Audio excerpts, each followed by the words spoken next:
Punjabi audio book YouTube channel सुन रहे सारे ਸਰੋਤਿਆਂ ਨੂੰ फतेह अर्ज करदी हाँ जी। वाहिगुरू जी का खालसा वाहिगुरू जी की फतेह। किताब श्री हरमंदर साहिब दा सुनहरी इतिहास भाग 11वां पन्ना नंबर 206। ਗਿਆਨੀ ਦਲੀਪ ਸਿੰਘ ਜੀ ਕਥਾਵਾਚਕ। ਪਿਤਾ ਸਰਦਾਰ ਧਰਮ ਸਿੰਘ ਤੇ ਮਾਤਾ ਸ੍ਰੀਮਤੀ ਰਾਮ ਕੌਰ ਦੀ ਕੁੱਖੋਂ ਪਿੰਡ ਅਕਾਲਗੜ੍ਹ ਜ਼ਿਲ੍ਹਾ ਲੁਧਿਆਣਾ ਵਿਖੇ 1907 ਈਸਵੀ ਵਿੱਚ ਗਿਆਨੀ ਦਲੀਪ ਸਿੰਘ ਜੀ ਦਾ ਜਨਮ ਹੋਇਆ। ਗੁਰਦੁਆਰੇ ਦੇ ਗ੍ਰੰਥੀ ਸਿੰਘ ਪਾਸੋਂ ਗੁਰਬਾਣੀ ਦੀਆਂ ਪੋਥੀਆਂ ਪੜ੍ਹੀਆਂ। ਪਿਤਾ ਜੀ ਨਾਲ ਖੇਤੀ ਦਾ ਕੰਮ ਕਰਵਾਉਂਦੇ ਰਹੇ। 1931 ਈਸਵੀ ਵਿੱਚ ਸੰਤ ਗਿਆਨੀ ਗੁਰਬਚਨ ਸਿੰਘ ਜੀ ਖਾਲਸਾ ਭਿੰਡਰਾਂ ਵਾਲਿਆਂ ਦੇ ਜਥੇ ਵਿੱਚ ਰਹਿ ਕੇ ਬ੍ਰਜ ਭਾਸ਼ਾ ਦੇ ਵਿਚਾਰ ਸਾਗਰ ਤੱਕ ਗ੍ਰੰਥ ਪੜ੍ਹੇ। ਸ੍ਰੀ ਗੁਰੂ ਗ੍ਰੰਥ ਸਾਹਿਬ, ਭਾਈ ਗੁਰਦਾਸ ਸਿੰਘ ਜੀ ਦੇ ਕਬਿਤ ਸਵਈਏ ਤੇ ਵਾਰਾਂ, ਸ੍ਰੀ ਗੁਰੂ ਨਾਨਕ ਪ੍ਰਕਾਸ਼, ਗੁਰਪ੍ਰਤਾਪ ਸੂਰਜ ਗ੍ਰੰਥ ਤੇ ਸ੍ਰੀ ਗੁਰਪੰਥ ਪ੍ਰਕਾਸ਼ ਅਰਥਾਂ ਸਹਿਤ ਪੜ੍ਹੇ। ਜ਼ਿਲ੍ਹਾ ਲਾਇਲਪੁਰ ਦੇ 75 ਚੱਕ ਚੋਂ ਗ੍ਰੰਥੀ ਦੀ ਡਿਊਟੀ ਕਰਦੇ ਰਹੇ। 1947 ਈਸਵੀ ਦੇ ਘੱਲੂਘਾਰੇ ਸਮੇਂ ਰਾਏਕੋਟ ਸ਼ਹਿਰ ਦੇ ਗੁਰਦੁਆਰੇ ਦਾ ਪ੍ਰਬੰਧ ਸੰਭਾਲਿਆ, ਜੋ 1956 ਤੱਕ ਜਾਰੀ ਰਿਹਾ। 1956 ਤੋਂ 1960 ਤੱਕ ਤਖਤ ਸ੍ਰੀ ਕੇਸਗੜ੍ਹ ਸਾਹਿਬ ਮੁੱਖ ਗ੍ਰੰਥੀ ਰਹੇ। ਅੰਮ੍ਰਿਤਸਰ ਆਉਣ ਤੋਂ ਪਹਿਲਾਂ ਤਖਤ ਸ੍ਰੀ ਕੇਸਗੜ੍ਹ ਸਾਹਿਬ ਸ੍ਰੀ ਅਨੰਦਪੁਰ ਸਾਹਿਬ ਵਿਖੇ ਬਤੌਰ ਮੁੱਖ ਗ੍ਰੰਥੀ ਸਰਵਿਸ ਕਰ ਰਹੇ ਸਨ ਤੇ ਦੋਨੋਂ ਸਮੇਂ ਕਥਾ ਵੀ ਕਰਦੇ ਸਨ। ਉੱਥੋਂ ਬਦਲ ਕੇ ਇਹਨਾਂ ਨੂੰ ਗੁਰਦੁਆਰਾ ਮੰਜੀ ਸਾਹਿਬ ਅੰਮ੍ਰਿਤਸਰ ਵਿਖੇ ਪੱਕੇ ਤੌਰ ਤੇ ਕਥਾਵਾਚਕ ਲਾ ਦਿੱਤਾ ਗਿਆ। ਮੰਜੀ ਸਾਹਿਬ ਵੀ ਦੋਨੋਂ ਸਮੇਂ ਦੀਆਂ ਦੋਵੇਂ ਕਥਾ ਕਰਦੇ ਰਹੇ। ਕਾਫੀ ਬਜ਼ੁਰਗ ਹੋ ਜਾਣ ਕਰਕੇ ਵਿੱਚ ਵਾਰ ਹੋਰ ਵਿਦਵਾਨ ਜਿਵੇਂ ਗਿਆਨੀ ਸੰਤ ਸਿੰਘ ਜੀ ਮਸਕੀਨ, ਗਿਆਨੀ ਰਣਜੀਤ ਸਿੰਘ ਜੀ ਪਾਸ, ਗਿਆਨੀ ਦਲੀਪ ਸਿੰਘ ਜੀ ਦਰਦੀ, ਸਿੰਘ ਸਾਹਿਬ ਗਿਆਨੀ ਜਸਵੰਤ ਸਿੰਘ ਜੀ ਗ੍ਰੰਥੀ ਸ੍ਰੀ ਹਰਮੰਦਰ ਸਾਹਿਬ ਮਹੀਨਾ ਜਾਂ ਕੁਝ ਖਾਸ ਅਰਸੇ ਲਈ ਮੰਜੀ ਸਾਹਿਬ ਕਥਾ ਸੁਣਾ ਕੇ ਸੰਗਤਾਂ ਨੂੰ ਨਿਹਾਲ ਕਰਦੇ ਸਨ। ਗਿਆਨੀ ਦਲੀਪ ਸਿੰਘ ਜੀ ਨੇ ਅੱਜ ਕੱਲ੍ਹ ਆਪਣੇ ਸਹੁਰੇ ਪਿੰਡ ਮੁਨਾਵਾ ਤਹਿਸੀਲ ਜੀਰਾ ਜ਼ਿਲ੍ਹਾ ਫਿਰੋਜ਼ਪੁਰ ਵਿਖੇ ਜ਼ਮੀਨ ਖਰੀਦੀ ਹੋਈ ਹੈ ਤੇ ਮਕਾਨ ਬਣਾਏ ਹੋਏ ਹਨ। ਆਪ ਦਾ ਵੱਡਾ ਪੁੱਤਰ ਉੱਥੇ ਖੇਤੀ ਦਾ ਕੰਮ ਕਰਵਾਉਂਦਾ ਹੈ। ਗਿਆਨੀ ਦਲੀਪ ਸਿੰਘ ਜੀ 26 ਫਰਵਰੀ 1987 ਈਸਵੀ ਨੂੰ ਸੇਵਾ ਮੁਕਤ ਹੋ ਗਏ। ਗਿਆਨੀ ਜਸਵੰਤ ਸਿੰਘ ਕਥਾਵਾਚਕ। ਪਿਤਾ ਸਰਦਾਰ ਅਮਰ ਸਿੰਘ ਅਤੇ ਮਾਤਾ ਪ੍ਰੀਤਮ ਕੌਰ ਦੀ ਕੁੱਖੋਂ 30 ਸਤੰਬਰ 1948 ਈਸਵੀ ਨੂੰ ਪਿੰਡ ਭੂਰੇ ਕੋਨੇ ਜ਼ਿਲ੍ਹਾ ਅੰਮ੍ਰਿਤਸਰ ਵਿੱਚ ਆਪ ਦਾ ਜਨਮ ਹੋਇਆ। ਪ੍ਰਾਇਮਰੀ ਵਿੱਦਿਆ ਪਿੰਡ ਦੇ ਸਕੂਲ ਵਿੱਚ ਪੜ੍ਹ ਕੇ ਖਾਲਸਾ ਕਾਲਜ ਅੰਮ੍ਰਿਤਸਰ ਵਿੱਚ 12 ਜਮਾਤਾਂ ਪੜ੍ਹੀਆਂ। ਗੁਰਬਾਣੀ ਵਿੱਦਿਆ ਆਪਣੀ ਮਾਤਾ ਜੀ ਪਾਸੋਂ ਪੜ੍ਹੀ। 23 ਨਵੰਬਰ 1975 ਈਸਵੀ ਨੂੰ ਸੰਤ ਕਰਤਾਰ ਸਿੰਘ ਜੀ ਮਹਿਤਾ ਵਾਲਿਆਂ ਦੇ ਜਥੇ ਵਿੱਚ ਭਰਤੀ ਹੋ ਗਏ। ਸੰਤ ਕਰਤਾਰ ਸਿੰਘ ਜੀ ਭੂਰੇ ਕੋਨੇ ਨਗਰ ਦੇ ਹੀ ਜੰਮਪਲ ਸਨ। ਗਿਆਨੀ ਜਸਵੰਤ ਸਿੰਘ ਜੀ ਉਹਨਾਂ ਦੇ ਭਤੀਜੇ ਲੱਗਦੇ ਸਨ। ਉਹਨਾਂ ਪਾਸੋਂ ਗੁਰਪ੍ਰਤਾਪ ਸੂਰਜ ਗ੍ਰੰਥ ਅਤੇ ਸ੍ਰੀ ਗੁਰੂ ਗ੍ਰੰਥ ਸਾਹਿਬ ਜੀ ਦੇ ਅਰਥ ਪੜ੍ਹੇ ਤੇ ਕਥਾ ਕਰਨੀ ਸਿੱਖਦੇ ਰਹੇ। 1978 ਈਸਵੀ ਦੀ ਵਿਸਾਖੀ ਤੱਕ ਉਸੇ ਜਥੇ ਵਿੱਚ ਰਹੇ, ਫਿਰ ਵਿਚਰ ਕੇ ਕਥਾ ਵਾਰਤਾ ਕਰਦੇ ਰਹੇ। ਗਿਆਨੀ ਦਲੀਪ ਸਿੰਘ ਜੀ ਕਥਾਵਾਚਕ ਦਾ ਸਰੀਰ ਅਤ ਬਿਰਧ ਹੋ ਜਾਣ ਕਰਕੇ ਅਸਤੀਫਾ ਦੇ ਜਾਣ ਤੇ ਆਪ ਨੂੰ 29 ਫਰਵਰੀ 1987 ਈਸਵੀ ਨੂੰ ਗੁਰਦੁਆਰਾ ਮੰਜੀ ਸਾਹਿਬ ਵਿਖੇ ਸ੍ਰੀ ਹਰਮੰਦਰ ਸਾਹਿਬ ਅੰਦਰ ਆਏ ਅੰਮ੍ਰਿਤ ਵੇਲੇ ਦੇ ਮਹਾਵਾਕ ਦੀ ਕਥਾ ਵਿਆਖਿਆ ਅਤੇ ਸ਼ਾਮ ਨੂੰ ਦਿਨ ਢਲੇ ਗੁਰਪ੍ਰਤਾਪ ਸੂਰਜ ਅਤੇ ਸ੍ਰੀ ਗੁਰਪੰਥ ਪ੍ਰਕਾਸ਼ ਗਿਆਨੀ ਗਿਆਨ ਸਿੰਘ ਦੀ ਇਤਿਹਾਸਕ ਕਥਾ ਕਰਨ ਦੀ ਸ਼੍ਰੋਮਣੀ ਕਮੇਟੀ ਵੱਲੋਂ ਡਿਊਟੀ ਲਾਈ ਗਈ, ਜਿਸ ਨੂੰ ਉਹ ਇਸ ਵੇਲੇ ਬੜੀ ਸੁਗੜਤਾ ਨਾਲ ਨਿਭਾ ਰਹੇ ਹਨ। ਸ੍ਰੀ ਹਰਮੰਦਰ ਸਾਹਿਬ ਦੇ ਪੁਜਾਰੀ, ਅਰਦਾਸੀਏ ਤੇ ਚੌਰਬਰਦਾਰ। ਸ੍ਰੀ ਹਰਮੰਦਰ ਸਾਹਿਬ ਜੀ ਦੇ ਅੰਦਰ ਗ੍ਰੰਥੀ ਸਿੰਘਾਂ ਤੋਂ ਬਾਅਦ ਦੂਜਾ ਦਰਜਾ ਪੁਜਾਰੀ ਸਿੰਘਾਂ ਦਾ ਹੈ। ਗੁਰੂ ਸਾਹਿਬਾਨ ਦੇ ਸਮੇਂ ਤੋਂ ਲੈ ਕੇ ਸ਼੍ਰੋਮਣੀ ਗੁਰਦੁਆਰਾ ਪ੍ਰਬੰਧਕ ਕਮੇਟੀ ਦੇ ਵਜੂਦ ਵਿੱਚ ਆਉਣ ਤੱਕ ਪੁਜਾਰੀ ਸਿਲਸਿਲਾ ਜਾਰੀ ਰਿਹਾ। ਪੁਜਾਰੀਆਂ ਵਿੱਚ ਹੇਠ ਲਿਖੇ ਸ੍ਰੀ ਦਰਬਾਰ ਸਾਹਿਬ ਦੇ ਸੇਵਕ ਹੁੰਦੇ ਸਨ: ਅਰਦਾਸੀਏ, ਧੂਪੀਏ, ਮਸੱਦੀ। ਮਸੱਦੀਆਂ ਦੀਆਂ 4 ਪੱਤੀਆਂ ਸਨ। ਸਾਰੀਆਂ ਪੱਤੀਆਂ 6 ਸਨ। ਸਾਰੇ ਪੁਜਾਰੀ ਵਾਰੋ ਵਾਰੀ ਨਿਯਤ ਸਮੇਂ ਅਨੁਸਾਰ ਸੇਵਾ ਕਰਦੇ ਸਨ। 6 ਪੱਤੀਆਂ ਦੇ ਪੁਜਾਰੀਆਂ ਨੂੰ ਸ੍ਰੀ ਦਰਬਾਰ ਸਾਹਿਬ ਦੀ ਸੇਵਾ ਦੇ ਬਦਲੇ ਖਜ਼ਾਨਾ ਚੜ੍ਹਤ ਸ੍ਰੀ ਦਰਬਾਰ ਸਾਹਿਬ ਵਿੱਚੋਂ ਨਿਯਤ ਰੋਜ਼ੀਨਾ ਮਿਲਦਾ ਸੀ। ਹਰ ਪੁਜਾਰੀ ਆਪਣੇ ਥਾਂ ਆਪਣੇ ਪੁੱਤਰ, ਰਿਸ਼ਤੇਦਾਰ ਜਾਂ ਜਿਸ ਨੂੰ ਉਹ ਚਾਹਵੇ ਨਿਯਤ ਕਰ ਸਕਦਾ ਸੀ। ਪੁਜਾਰੀਆਂ ਦੀ ਮੁੱਖ ਡਿਊਟੀ ਸ੍ਰੀ ਦਰਬਾਰ ਸਾਹਿਬ ਦੇ ਅੰਦਰ ਦੀਆਂ ਅਰਦਾਸਾਂ ਕਰਨੀਆਂ ਅਤੇ ਕੜਾਹ ਪ੍ਰਸ਼ਾਦ ਵਰਤਾਉਣਾ ਸੀ। ਸਮੁੱਚੇ ਅੰਦਰਲੇ ਪ੍ਰਬੰਧ ਤੇ ਧਾਰਮਿਕ ਮਰਿਆਦਾ ਉੱਪਰ ਨਿਗਰਾਨੀ ਰੱਖਣੀ ਵੀ ਇਹਨਾਂ ਦੀ ਹੀ ਜ਼ਿੰਮੇਵਾਰੀ ਸੀ। ਦਰੋਗਿਆਂ, ਕੁੰਜੀ ਬਰਦਾਰਾਂ, ਫਰਾਸ਼ਾਂ, ਸੇਵਾਦਾਰਾਂ, ਚੌਬਦਾਰਾਂ ਤੇ ਜੋਤੀਆਂ ਆਦਿ ਸ੍ਰੀ ਦਰਬਾਰ ਸਾਹਿਬ ਨਾਲ ਸੰਬੰਧਿਤ ਸਟਾਫ ਦੇ ਕੰਮਕਾਜ ਤੇ ਡਿਊਟੀਆਂ ਤੇ ਨਿਗਾਹ ਰੱਖਣਾ ਵੀ ਪੁਜਾਰੀਆਂ ਦੇ ਫਰਜ਼ਾਂ ਵਿੱਚ ਸ਼ਾਮਲ ਸੀ। ਉੱਪਰਲੀ ਮੰਜ਼ਿਲ ਵਿੱਚ ਹਰ ਕੀ ਪੌੜੀ ਤੇ ਗੁੰਬਦ ਵਿੱਚ ਚੱਲ ਰਹੇ ਅਖੰਡ ਪਾਠਾਂ ਸਮੇਂ ਅਰਦਾਸਾਂ ਦੀ ਡਿਊਟੀ ਵੀ ਅਰਦਾਸੀਏ ਪੁਜਾਰੀ ਸਿੰਘਾਂ ਦੀ ਹੀ ਸੀ। ਸ੍ਰੀ ਹਰਿਮੰਦਰ ਸਾਹਿਬ ਵਿਖੇ ਪਹਿਲੇ ਪ੍ਰਕਾਸ਼ ਸ੍ਰੀ ਗੁਰੂ ਗ੍ਰੰਥ ਸਾਹਿਬ ਭਾਦਰੋਂ ਸੁਦੀ ਏਕਮ 1661 ਬਿਕਰਮੀ ਤੋਂ 1788 ਬਿਕਰਮੀ ਤੱਕ ਦੋ ਪੁਜਾਰੀਆਂ ਚੋਂ ਕਿਸੇ ਵੀ ਸੱਜਣ ਦਾ ਨਾਮ ਕਿਸੇ ਲਿਖਤ ਚੋਂ ਸਾਨੂੰ ਪ੍ਰਾਪਤ ਨਹੀਂ ਹੋਇਆ। ਸਿਰਫ ਭਾਈ ਕੇਸਰ ਸਿੰਘ ਛਿੱਬਰ ਲਿਖਤ ਬੰਸਾਵਲੀ ਨਾਮਾ ਦਸਾਂ ਪਾਤਸ਼ਾਹੀਆਂ ਕਾ ਵਿੱਚ ਲਿਖਿਆ ਹੈ ਕਿ ਜਦ ਮਾਮਾ ਕਿਰਪਾਲ ਸਿੰਘ ਜੀ 1784 ਬਿਕਰਮੀ ਵਿੱਚ ਮਾਤਾ ਸੁੰਦਰੀ ਜੀ ਦੇ ਹੁਕਮ ਅਨੁਸਾਰ ਸ੍ਰੀ ਹਰਿਮੰਦਰ ਸਾਹਿਬ ਦੇ ਪ੍ਰਬੰਧ ਹਿੱਤ ਆਏ ਤਾਂ ਆਪਣੇ ਨਾਲ ਦਿੱਲੀ ਤੋਂ ਲਿਆਂਦੇ ਹੇਠ ਲਿਖੇ 4 ਸੱਜਣਾਂ ਨੂੰ ਮਸੱਦੀ ਮੁਕਰਰ ਕੀਤਾ ਤੇ ਉਹਨਾਂ ਦੀਆਂ ਵੱਖ-ਵੱਖ ਡਿਊਟੀਆਂ ਲਾਈਆਂ। ਸਹਿਜ ਸਿੰਘ ਤ੍ਰਿਹਣ ਨੂੰ ਚਬੂਤਰਾ ਜਗਾਤ, ਦਿਆਨਤ ਰਾਏ ਬ੍ਰਾਹਮਣ ਨੂੰ ਪਿੰਡਾਂ ਦਾ ਕੰਮ, ਮਾਨ ਸਿੰਘ ਮੇਵੜਾ ਅਰੋੜ ਬੰਸ ਨੂੰ ਅਰਦਾਸੀਏ ਦੀ ਡਿਊਟੀ, ਗੁਰਬਖਸ਼ ਸਿੰਘ ਛਿੱਬਰ ਬੇਟਾ ਧਰਮਚੰਦ ਦੀਵਾਨ ਨੂੰ ਦਰੋਗਾ ਨਿਯਤ ਕੀਤਾ, ਜਿਸ ਦੇ ਜਿੰਮੇ ਗਊਖਾਨਾ, ਖਜ਼ਾਨਾ ਤੇ ਹੋਰ ਕਾਰਖਾਨਾ ਆਦਿ ਦਾ ਸਾਰਾ ਪ੍ਰਬੰਧ ਲਾਇਆ ਗਿਆ। ਪੁਸਤਕ ਦਸਤੂਰ ਉਲ ਅਮਲ ਜੋ 12 ਸਤੰਬਰ 1859 ਈਸਵੀ ਨੂੰ ਲਿਖੀ ਗਈ ਵਿੱਚ ਹੇਠ ਲਿਖੇ 6 ਪੁਜਾਰੀਆਂ ਦੇ ਨਾਵਾਂ ਉੱਪਰ 6 ਪੱਤੀਆਂ ਲਿਖੀਆਂ ਹਨ। ਪਹਿਲਾ ਭਾਈ ਮਾਨ ਸਿੰਘ ਜਿਸ ਦੀ ਔਲਾਦ ਜੋਧ ਸਿੰਘ, ਹਰਦਿਤ ਸਿੰਘ ਤੇ ਧਰਮ ਸਿੰਘ ਆਦਿ 1 ਪੱਤੀ। ਦੂਜਾ ਭਾਈ ਨਿਹਾਲ ਸਿੰਘ ਜਿਸ ਦੀ ਔਲਾਦ ਰਾਮ ਸਿੰਘ, ਕਿਰਪਾ ਸਿੰਘ, ਅਤਰ ਸਿੰਘ ਵਕੀਲ ਅਤੇ ਗੁਰਦਿੱਤ ਸਿੰਘ ਆਲੂਵਾਲੀਆ ਆਦਿ 1 ਪੱਤੀ। ਤੀਜਾ ਭਾਈ ਖੁਸ਼ਹਾਲ ਸਿੰਘ ਜਿਸ ਦੀ ਔਲਾਦ ਗੁਲਾਬ ਸਿੰਘ, ਕਾਨ ਸਿੰਘ, ਕੁਲਦੀਪ ਸਿੰਘ, ਪ੍ਰਿਤਪਾਲ ਸਿੰਘ, ਨੱਥਾ ਸਿੰਘ ਅਤੇ ਮੱਖਣ ਸਿੰਘ ਆਦਿ 1 ਪੱਤੀ।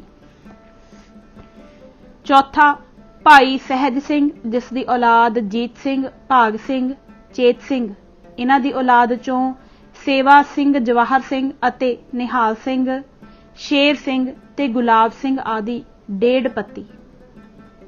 ਪੰਜਵਾਂ ਭਾਈ ਹਰੀ ਸਿੰਘ ਅਰਦਾਸੀਆ ਜਿਸ ਦੀ ਔਲਾਦ ਦੇਵਾ ਸਿੰਘ, ਸ਼ੇਰ ਸਿੰਘ, ਗੰਗਾ ਸਿੰਘ ਰੰਧਾਵਾ, ਗੰਡਾ ਸਿੰਘ ਦੁਲਟ ਤੇ ਰਤਨ ਸਿੰਘ ਆਦਿ 1 ਪੱਤੀ। ਛੇਵਾਂ ਦਿਆਲ ਸਿੰਘ ਧੂਪੀਆ ਜਿਸ ਦੀ ਔਲਾਦ ਜੈ ਸਿੰਘ, ਚੇਤ ਸਿੰਘ, ਭਾਗ ਸਿੰਘ, ਸ਼ੇਰ ਸਿੰਘ, ਹਰਸਾ ਸਿੰਘ ਤੇ ਠਾਕੁਰ ਸਿੰਘ ਆਦਿ 1/2 ਪੱਤੀ। ਸ੍ਰੀ ਦਰਬਾਰ ਸਾਹਿਬ ਦੀ ਚੜ੍ਹਤ ਦੀ ਆਮਦਨ ਵਿੱਚੋਂ ਰਾਗੀਆਂ, ਰਬਾਬੀਆਂ ਅਤੇ ਧਰਮ ਅਰਥ ਗਰੀਬਾਂ ਅਨਾਥਾਂ ਨੂੰ ਦੇ ਕੇ ਜੋ ਕੁਝ ਬਚੇ ਉਹ ਇਹਨਾਂ 6 ਪੱਤੀਦਾਰਾਂ ਨੂੰ ਬਸ਼ਰਤੇ ਕਿ ਇਹ ਨੇਕ ਚੱਲਣ ਰਹਿਣ 27 ਰੁਪਏ ਹਰ ਰੋਜ਼ ਦੇ ਹਿਸਾਬ ਦਿੱਤੇ ਜਾਂਦੇ ਸਨ, ਜੋ ਕਿ 4/50 ਰੁਪਏ 1 ਪੱਤੀ ਦੇ ਹਰ ਰੋਜ਼ ਮਿਲਦੇ ਸਨ। 1926 ਬਿਕਰਮੀ ਦੀ ਲਿਖਤ ਪੁਸਤਕ ਤਵਾਰੀਖ ਸ੍ਰੀ ਦਰਬਾਰ ਸਾਹਿਬ ਵਿੱਚ ਸ਼ਹਿਰ ਅੰਮ੍ਰਿਤਸਰ ਵਿੱਚ ਸ੍ਰੀ ਅੰਮ੍ਰਿਤਸਰ ਸਰੋਵਰ ਦੀ ਪਰਿਕਰਮਾ ਤੋਂ ਬਾਹਰ ਨਾਲ ਲੱਗਦੇ ਬੁੰਗਿਆਂ ਦਾ ਵੇਰਵਾ ਦਿੰਦਿਆਂ ਲੇਖਕ ਨੇ ਬੁੰਗਾ ਨੰਬਰ 17 ਦੇ ਖਾਨੇ 'ਚ 2 ਪੁਜਾਰੀਆਂ ਦਾ ਜ਼ਿਕਰ ਕੀਤਾ ਹੈ, ਭਾਈ ਚੇਤ ਸਿੰਘ ਪੁਜਾਰੀ ਅਤੇ ਭਾਈ ਸਾਹਿਬ ਸਿੰਘ ਪੁਜਾਰੀ। ਇਸੇ ਤਰ੍ਹਾਂ ਬੁੰਗਾ ਨੰਬਰ 62 ਵਿੱਚ ਬੁੰਗਈ ਭਾਈ ਖੜਕ ਸਿੰਘ ਦੇ ਪਿਤਾ ਦਾ ਨਾਮ ਭਾਈ ਨੰਦ ਸਿੰਘ ਪੁਜਾਰੀ ਦਰਬਾਰ ਸਾਹਿਬ ਲਿਖਿਆ ਹੈ। 1916 ਬਿਕਰਮੀ ਤੋਂ 1940 ਬਿਕਰਮੀ ਦੇ ਦਰਮਿਆਨੀ ਅਰਸੇ ਵਿੱਚ ਲਿਖੀ ਗਈ ਪੁਸਤਕ ਦਸਤੂਰ ਉਲ ਅਮਲ ਸ੍ਰੀ ਦਰਬਾਰ ਸਾਹਿਬ ਅੰਮ੍ਰਿਤਸਰ ਉਰਦੂ ਵਿੱਚ ਲਿਖਿਆ ਹੈ ਕਿ ਰੋਬਕਾਰੀ ਸ਼ਰਸ਼ਤਾ ਕਮੇਟੀ ਦਰਬਾਰ ਸਾਹਿਬ ਜੀ ਵਾਕਿਆ 8 ਨਵੰਬਰ 1869 ਈਸਵੀ ਨੂੰ 2 ਅਰਜ਼ੀਆਂ ਪੇਸ਼ ਹੋਈਆਂ। ਇੱਕ ਭਾਈ ਹਰਦਿਤ ਸਿੰਘ, ਭਾਈ ਕਰਮ ਸਿੰਘ ਪੁਜਾਰੀਆਂ ਸ੍ਰੀ ਦਰਬਾਰ ਸਾਹਿਬ ਤੇ ਦੂਜੀ ਭਾਈ ਕੁਲਟੇਕ ਸਿੰਘ, ਭਾਈ ਜੱਸਾ ਸਿੰਘ, ਭਾਈ ਦੇਵਾ ਸਿੰਘ ਤੇ ਭਾਈ ਮੰਨਾ ਸਿੰਘ ਪੁਜਾਰੀਆਂ ਸ੍ਰੀ ਦਰਬਾਰ ਸਾਹਿਬ। 24 ਅਕਤੂਬਰ 1877 ਈਸਵੀ ਨੂੰ ਜਨਰਲ ਕਮੇਟੀ ਸ੍ਰੀ ਦਰਬਾਰ ਸਾਹਿਬ ਅਜਲਾਸ ਵਿੱਚ 5 ਪੁਜਾਰੀਆਂ ਤੇ ਪੱਤੀਦਾਰਾਂ ਦੀ ਅਰਜ਼ੀ ਪੇਸ਼ ਹੋਈ। ਉਹਨਾਂ ਦੇ ਨਾਮ ਇਹ ਹਨ: ਭਾਈ ਪ੍ਰਿਤਪਾਲ ਸਿੰਘ, ਭਾਈ ਹਰਦਿਤ ਸਿੰਘ, ਭਾਈ ਪ੍ਰੇਮ ਸਿੰਘ, ਭਾਈ ਮਾਣਾ ਸਿੰਘ, ਭਾਈ ਆਤਮਾ ਸਿੰਘ ਵਗੈਰਾ, ਸਕਨਾ ਅੰਮ੍ਰਿਤਸਰ। 25 ਹਾੜ ਸੰਮਤ 1933 ਬਿਕਰਮੀ ਨੂੰ ਸ੍ਰੀ ਦਰਬਾਰ ਸਾਹਿਬ ਦੇ ਗ੍ਰੰਥੀਆਂ ਤੇ ਰਾਗੀਆਂ ਤੇ ਹੋਰ ਸਟਾਫ ਦੇ ਘਰਾਂ ਵਿੱਚ ਬੱਚੇ ਦੇ ਜਨਮ, ਰੋਪਨਾ, ਸ਼ਗਨ, ਸ਼ਾਦੀ ਤੇ ਮ੍ਰਿਤਕ ਸਮੇਂ ਕੀਤੇ ਜਾਣ ਵਾਲੇ ਕੀਰਤਨ ਦੀ ਭੇਟਾ ਭਾਈ ਬੂੜਾ ਰਬਾਬੀ ਲਈ ਮੁਕਰਰ ਕੀਤੀ ਗਈ। ਉਸ ਵਿੱਚ ਦਸਤਖਤ ਕਰਨ ਵਾਲੇ ਪੁਜਾਰੀਆਂ ਤੇ ਅਰਦਾਸੀਆਂ ਦੇ ਇਹ ਨਾਮ ਲਿਖੇ ਹਨ: ਪੁਜਾਰੀ ਕਰਮ ਸਿੰਘ, ਨੱਥਾ ਸਿੰਘ, ਠਾਕੁਰ ਸਿੰਘ, ਦੇਵਾ ਸਿੰਘ, ਪ੍ਰਿਤਪਾਲ ਸਿੰਘ, ਚੇਤ ਸਿੰਘ, ਤਨਬਾ ਸਿੰਘ, ਸੇਵਾ ਸਿੰਘ, ਰਾਮ ਸਿੰਘ, ਸੁਲੱਖਣ ਸਿੰਘ, ਹਰਦਿਤ ਸਿੰਘ, ਕਾਨ ਸਿੰਘ ਤੇ ਰਤਨ ਸਿੰਘ। ਅਰਦਾਸੀਏ ਸੰਤ ਸਿੰਘ, ਗੰਗਾ ਸਿੰਘ, ਗੰਡਾ ਸਿੰਘ, ਭਾਗ ਸਿੰਘ, ਰਾਮ ਸਿੰਘ ਤੇ ਜਵਾਹਰ ਸਿੰਘ। ਗੰਗਾ ਸਿੰਘ ਦਾ ਪਿਤਾ ਸਾਹਿਬ ਸਿੰਘ ਵੀ ਅਰਦਾਸੀਆ ਸੀ। ਉਪਰੋਕਤ ਪੁਜਾਰੀਆਂ ਸ੍ਰੀ ਦਰਬਾਰ ਸਾਹਿਬ ਦੇ ਨਾਵਾਂ ਨੂੰ ਅੱਡ-ਅੱਡ ਪੁਸਤਕਾਂ 'ਚੋਂ ਇੱਥੇ ਲਿਖਣ ਦਾ ਸਾਡਾ ਭਾਵ ਇਹ ਹੈ ਕਿ ਪੁਰਾਤਨ ਸਮੇਂ ਦੇ ਪੁਜਾਰੀ ਸਿੰਘਾਂ ਬਾਰੇ ਸਿਲਸਿਲੇਵਾਰ ਵਾਕਫੀਅਤ ਕਿਸੇ ਇੱਕ ਪੁਸਤਕ 'ਚ ਲਿਖੀ ਹੁਣ ਤੱਕ ਤਾਂ ਸਾਨੂੰ ਨਹੀਂ ਮਿਲੀ। ਉੱਪਰਲੀ ਜਾਣਕਾਰੀ ਤੋਂ ਕੁਝ ਕੁ ਪੁਜਾਰੀ ਸਿੰਘਾਂ ਦੇ ਨਾਮ ਤੇ ਉਹਨਾਂ ਦੀ ਸੇਵਾ ਕਾਲ ਦਾ ਪਤਾ ਲੱਗ ਗਿਆ ਹੈ। ਖੋਜੀ ਸੱਜਣਾਂ ਨੂੰ ਅੱਗੋਂ ਹੋਰ ਪੁਰਾਤਨ ਉਰਦੂ, ਫਾਰਸੀ ਦੀਆਂ ਪੁਸਤਕਾਂ ਫਰੋਲਣੀਆਂ ਚਾਹੀਦੀਆਂ ਹਨ ਤਾਂ ਕਿ ਗੁਰੂ ਕੇ ਦਰਬਾਰ ਦੇ ਸੇਵਕਾਂ ਬਾਰੇ ਕੁਝ ਜਾਣਕਾਰੀ ਇਕੱਠੀ ਹੋ ਸਕੇ। ਕਈ ਪੁਜਾਰੀਆਂ ਦੇ ਨਾਮ 2-2 ਵਾਰ ਆ ਗਏ ਹਨ, ਜਿਸ ਤੋਂ ਉਹਨਾਂ ਦੀ ਹੋਂਦ ਦੀ ਪੁਸ਼ਟੀ ਹੋ ਗਈ ਹੈ।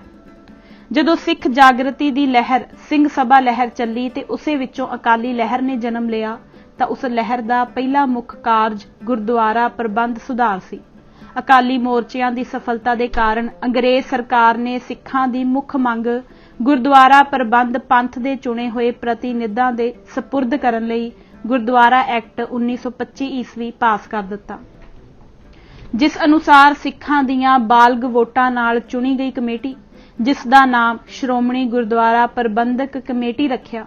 ਜਦ ਸ੍ਰੀ ਹਰਿਮੰਦਰ ਸਾਹਿਬ ਦਾ ਪ੍ਰਬੰਧ ਸ਼੍ਰੋਮਣੀ ਕਮੇਟੀ ਦੇ ਹੱਥ ਵਿੱਚ ਆ ਗਿਆ ਤਾਂ ਇਸ ਸੇਵਾ ਦੇ ਨਾਕਾਬਲ ਕੁਝ ਪੁਜਾਰੀ ਕੱਢ ਦਿੱਤੇ ਗਏ।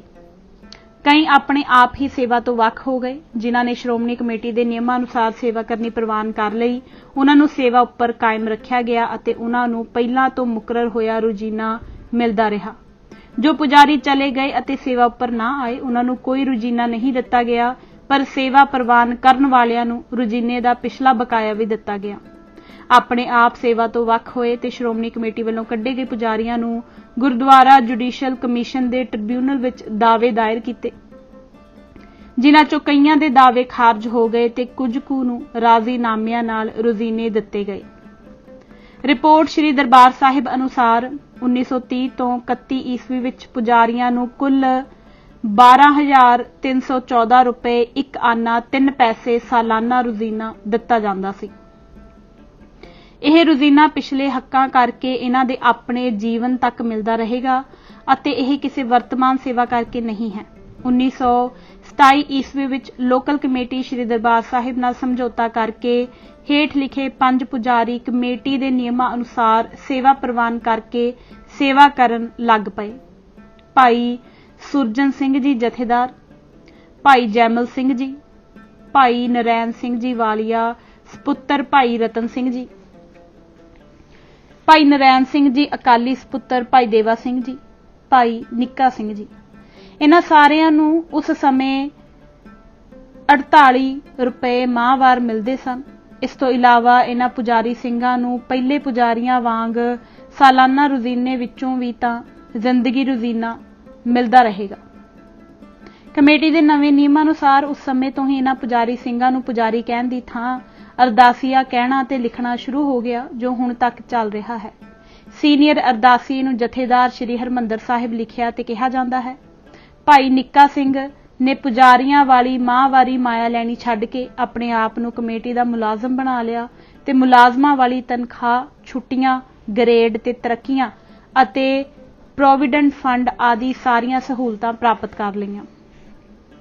ਭਾਈ ਜੈਮਲ ਸਿੰਘ ਨੇ 1940 ਈਸਵੀ ਵਿੱਚ ਆਪਣੇ ਥਾਂ ਆਪਣੇ ਪੁੱਤਰ ਮਦਨਜੀਤ ਸਿੰਘ ਨੂੰ ਪੁਜਾਰੀ ਦੀ ਥਾਂ ਅਰਦਾਸੀਆ ਨਿਯਤ ਕਰਵਾ ਕੇ ਕਮੇਟੀ ਦਾ ਮੁਲਾਜ਼ਮ ਬਣਾ ਦਿੱਤਾ। ਭਾਈ ਨਰੈਣ ਸਿੰਘ ਵਾਲੀਆ ਨੰਬਰ 1 ਸਨ 1942 ਈਸਵੀ ਵਿੱਚ ਚੜ੍ਹਾਈ ਕਰ ਗਿਆ।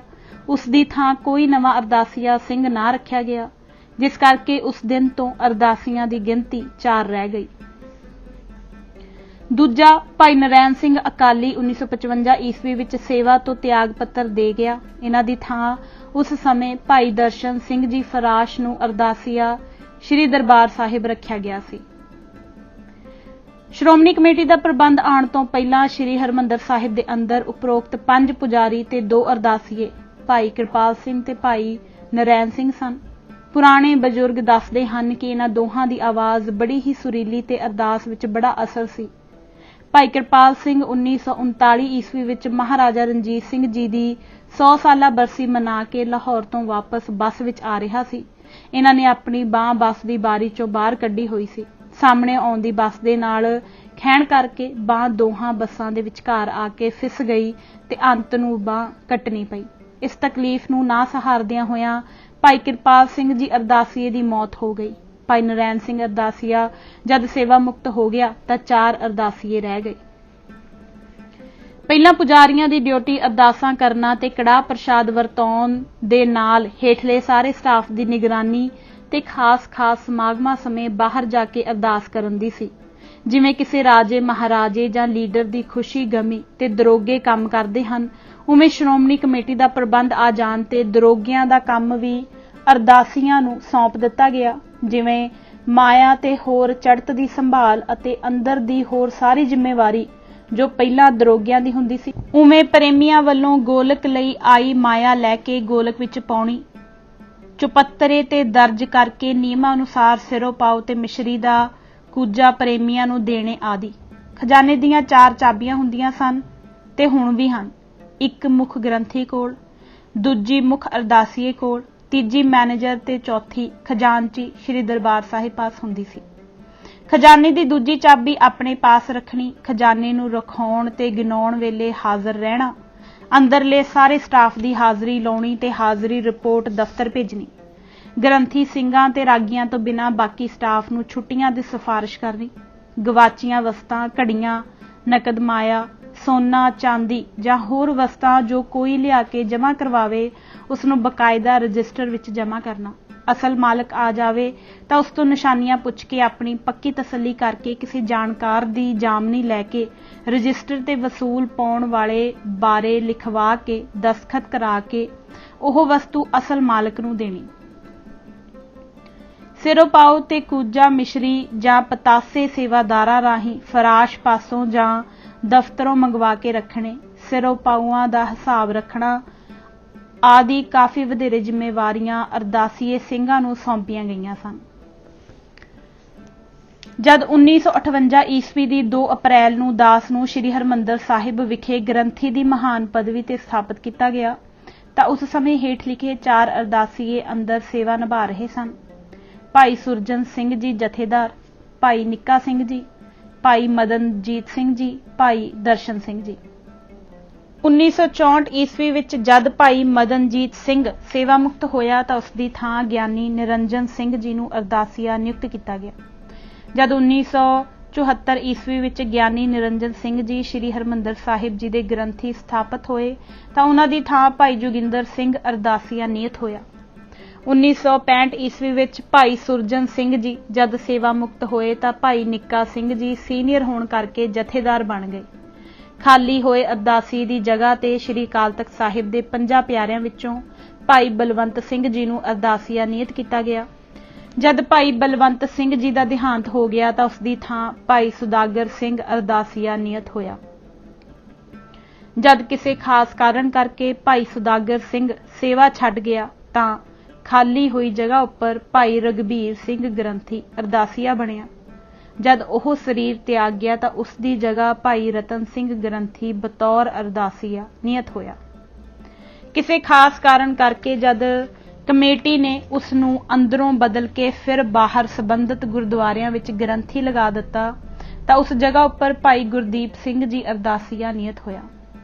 ਭਾਈ ਨਿੱਕਾ ਸਿੰਘ ਜੀ 1978 ਈਸਵੀ ਵਿੱਚ ਚੜ੍ਹਾਈ ਕਰ ਗਿਆ ਤਾਂ ਉਸ ਦੀ ਥਾਂ ਸੀਨੀਅਰ ਹੋਣ ਕਰਕੇ ਭਾਈ ਦਰਸ਼ਨ ਸਿੰਘ ਜੀ ਨੂੰ ਜਥੇਦਾਰ ਬਣਾ ਦਿੱਤਾ ਤੇ ਖਾਲੀ ਹੋਈ ਅਸਾਮੀ ਤੇ ਜੋਗਿੰਦਰ ਸਿੰਘ ਜੀ ਵੈਦਾਂਤੀ ਨੂੰ ਅਰਦਾਸੀਆ ਮੁਕਰਰ ਕਰ ਦਿੱਤਾ ਗਿਆ।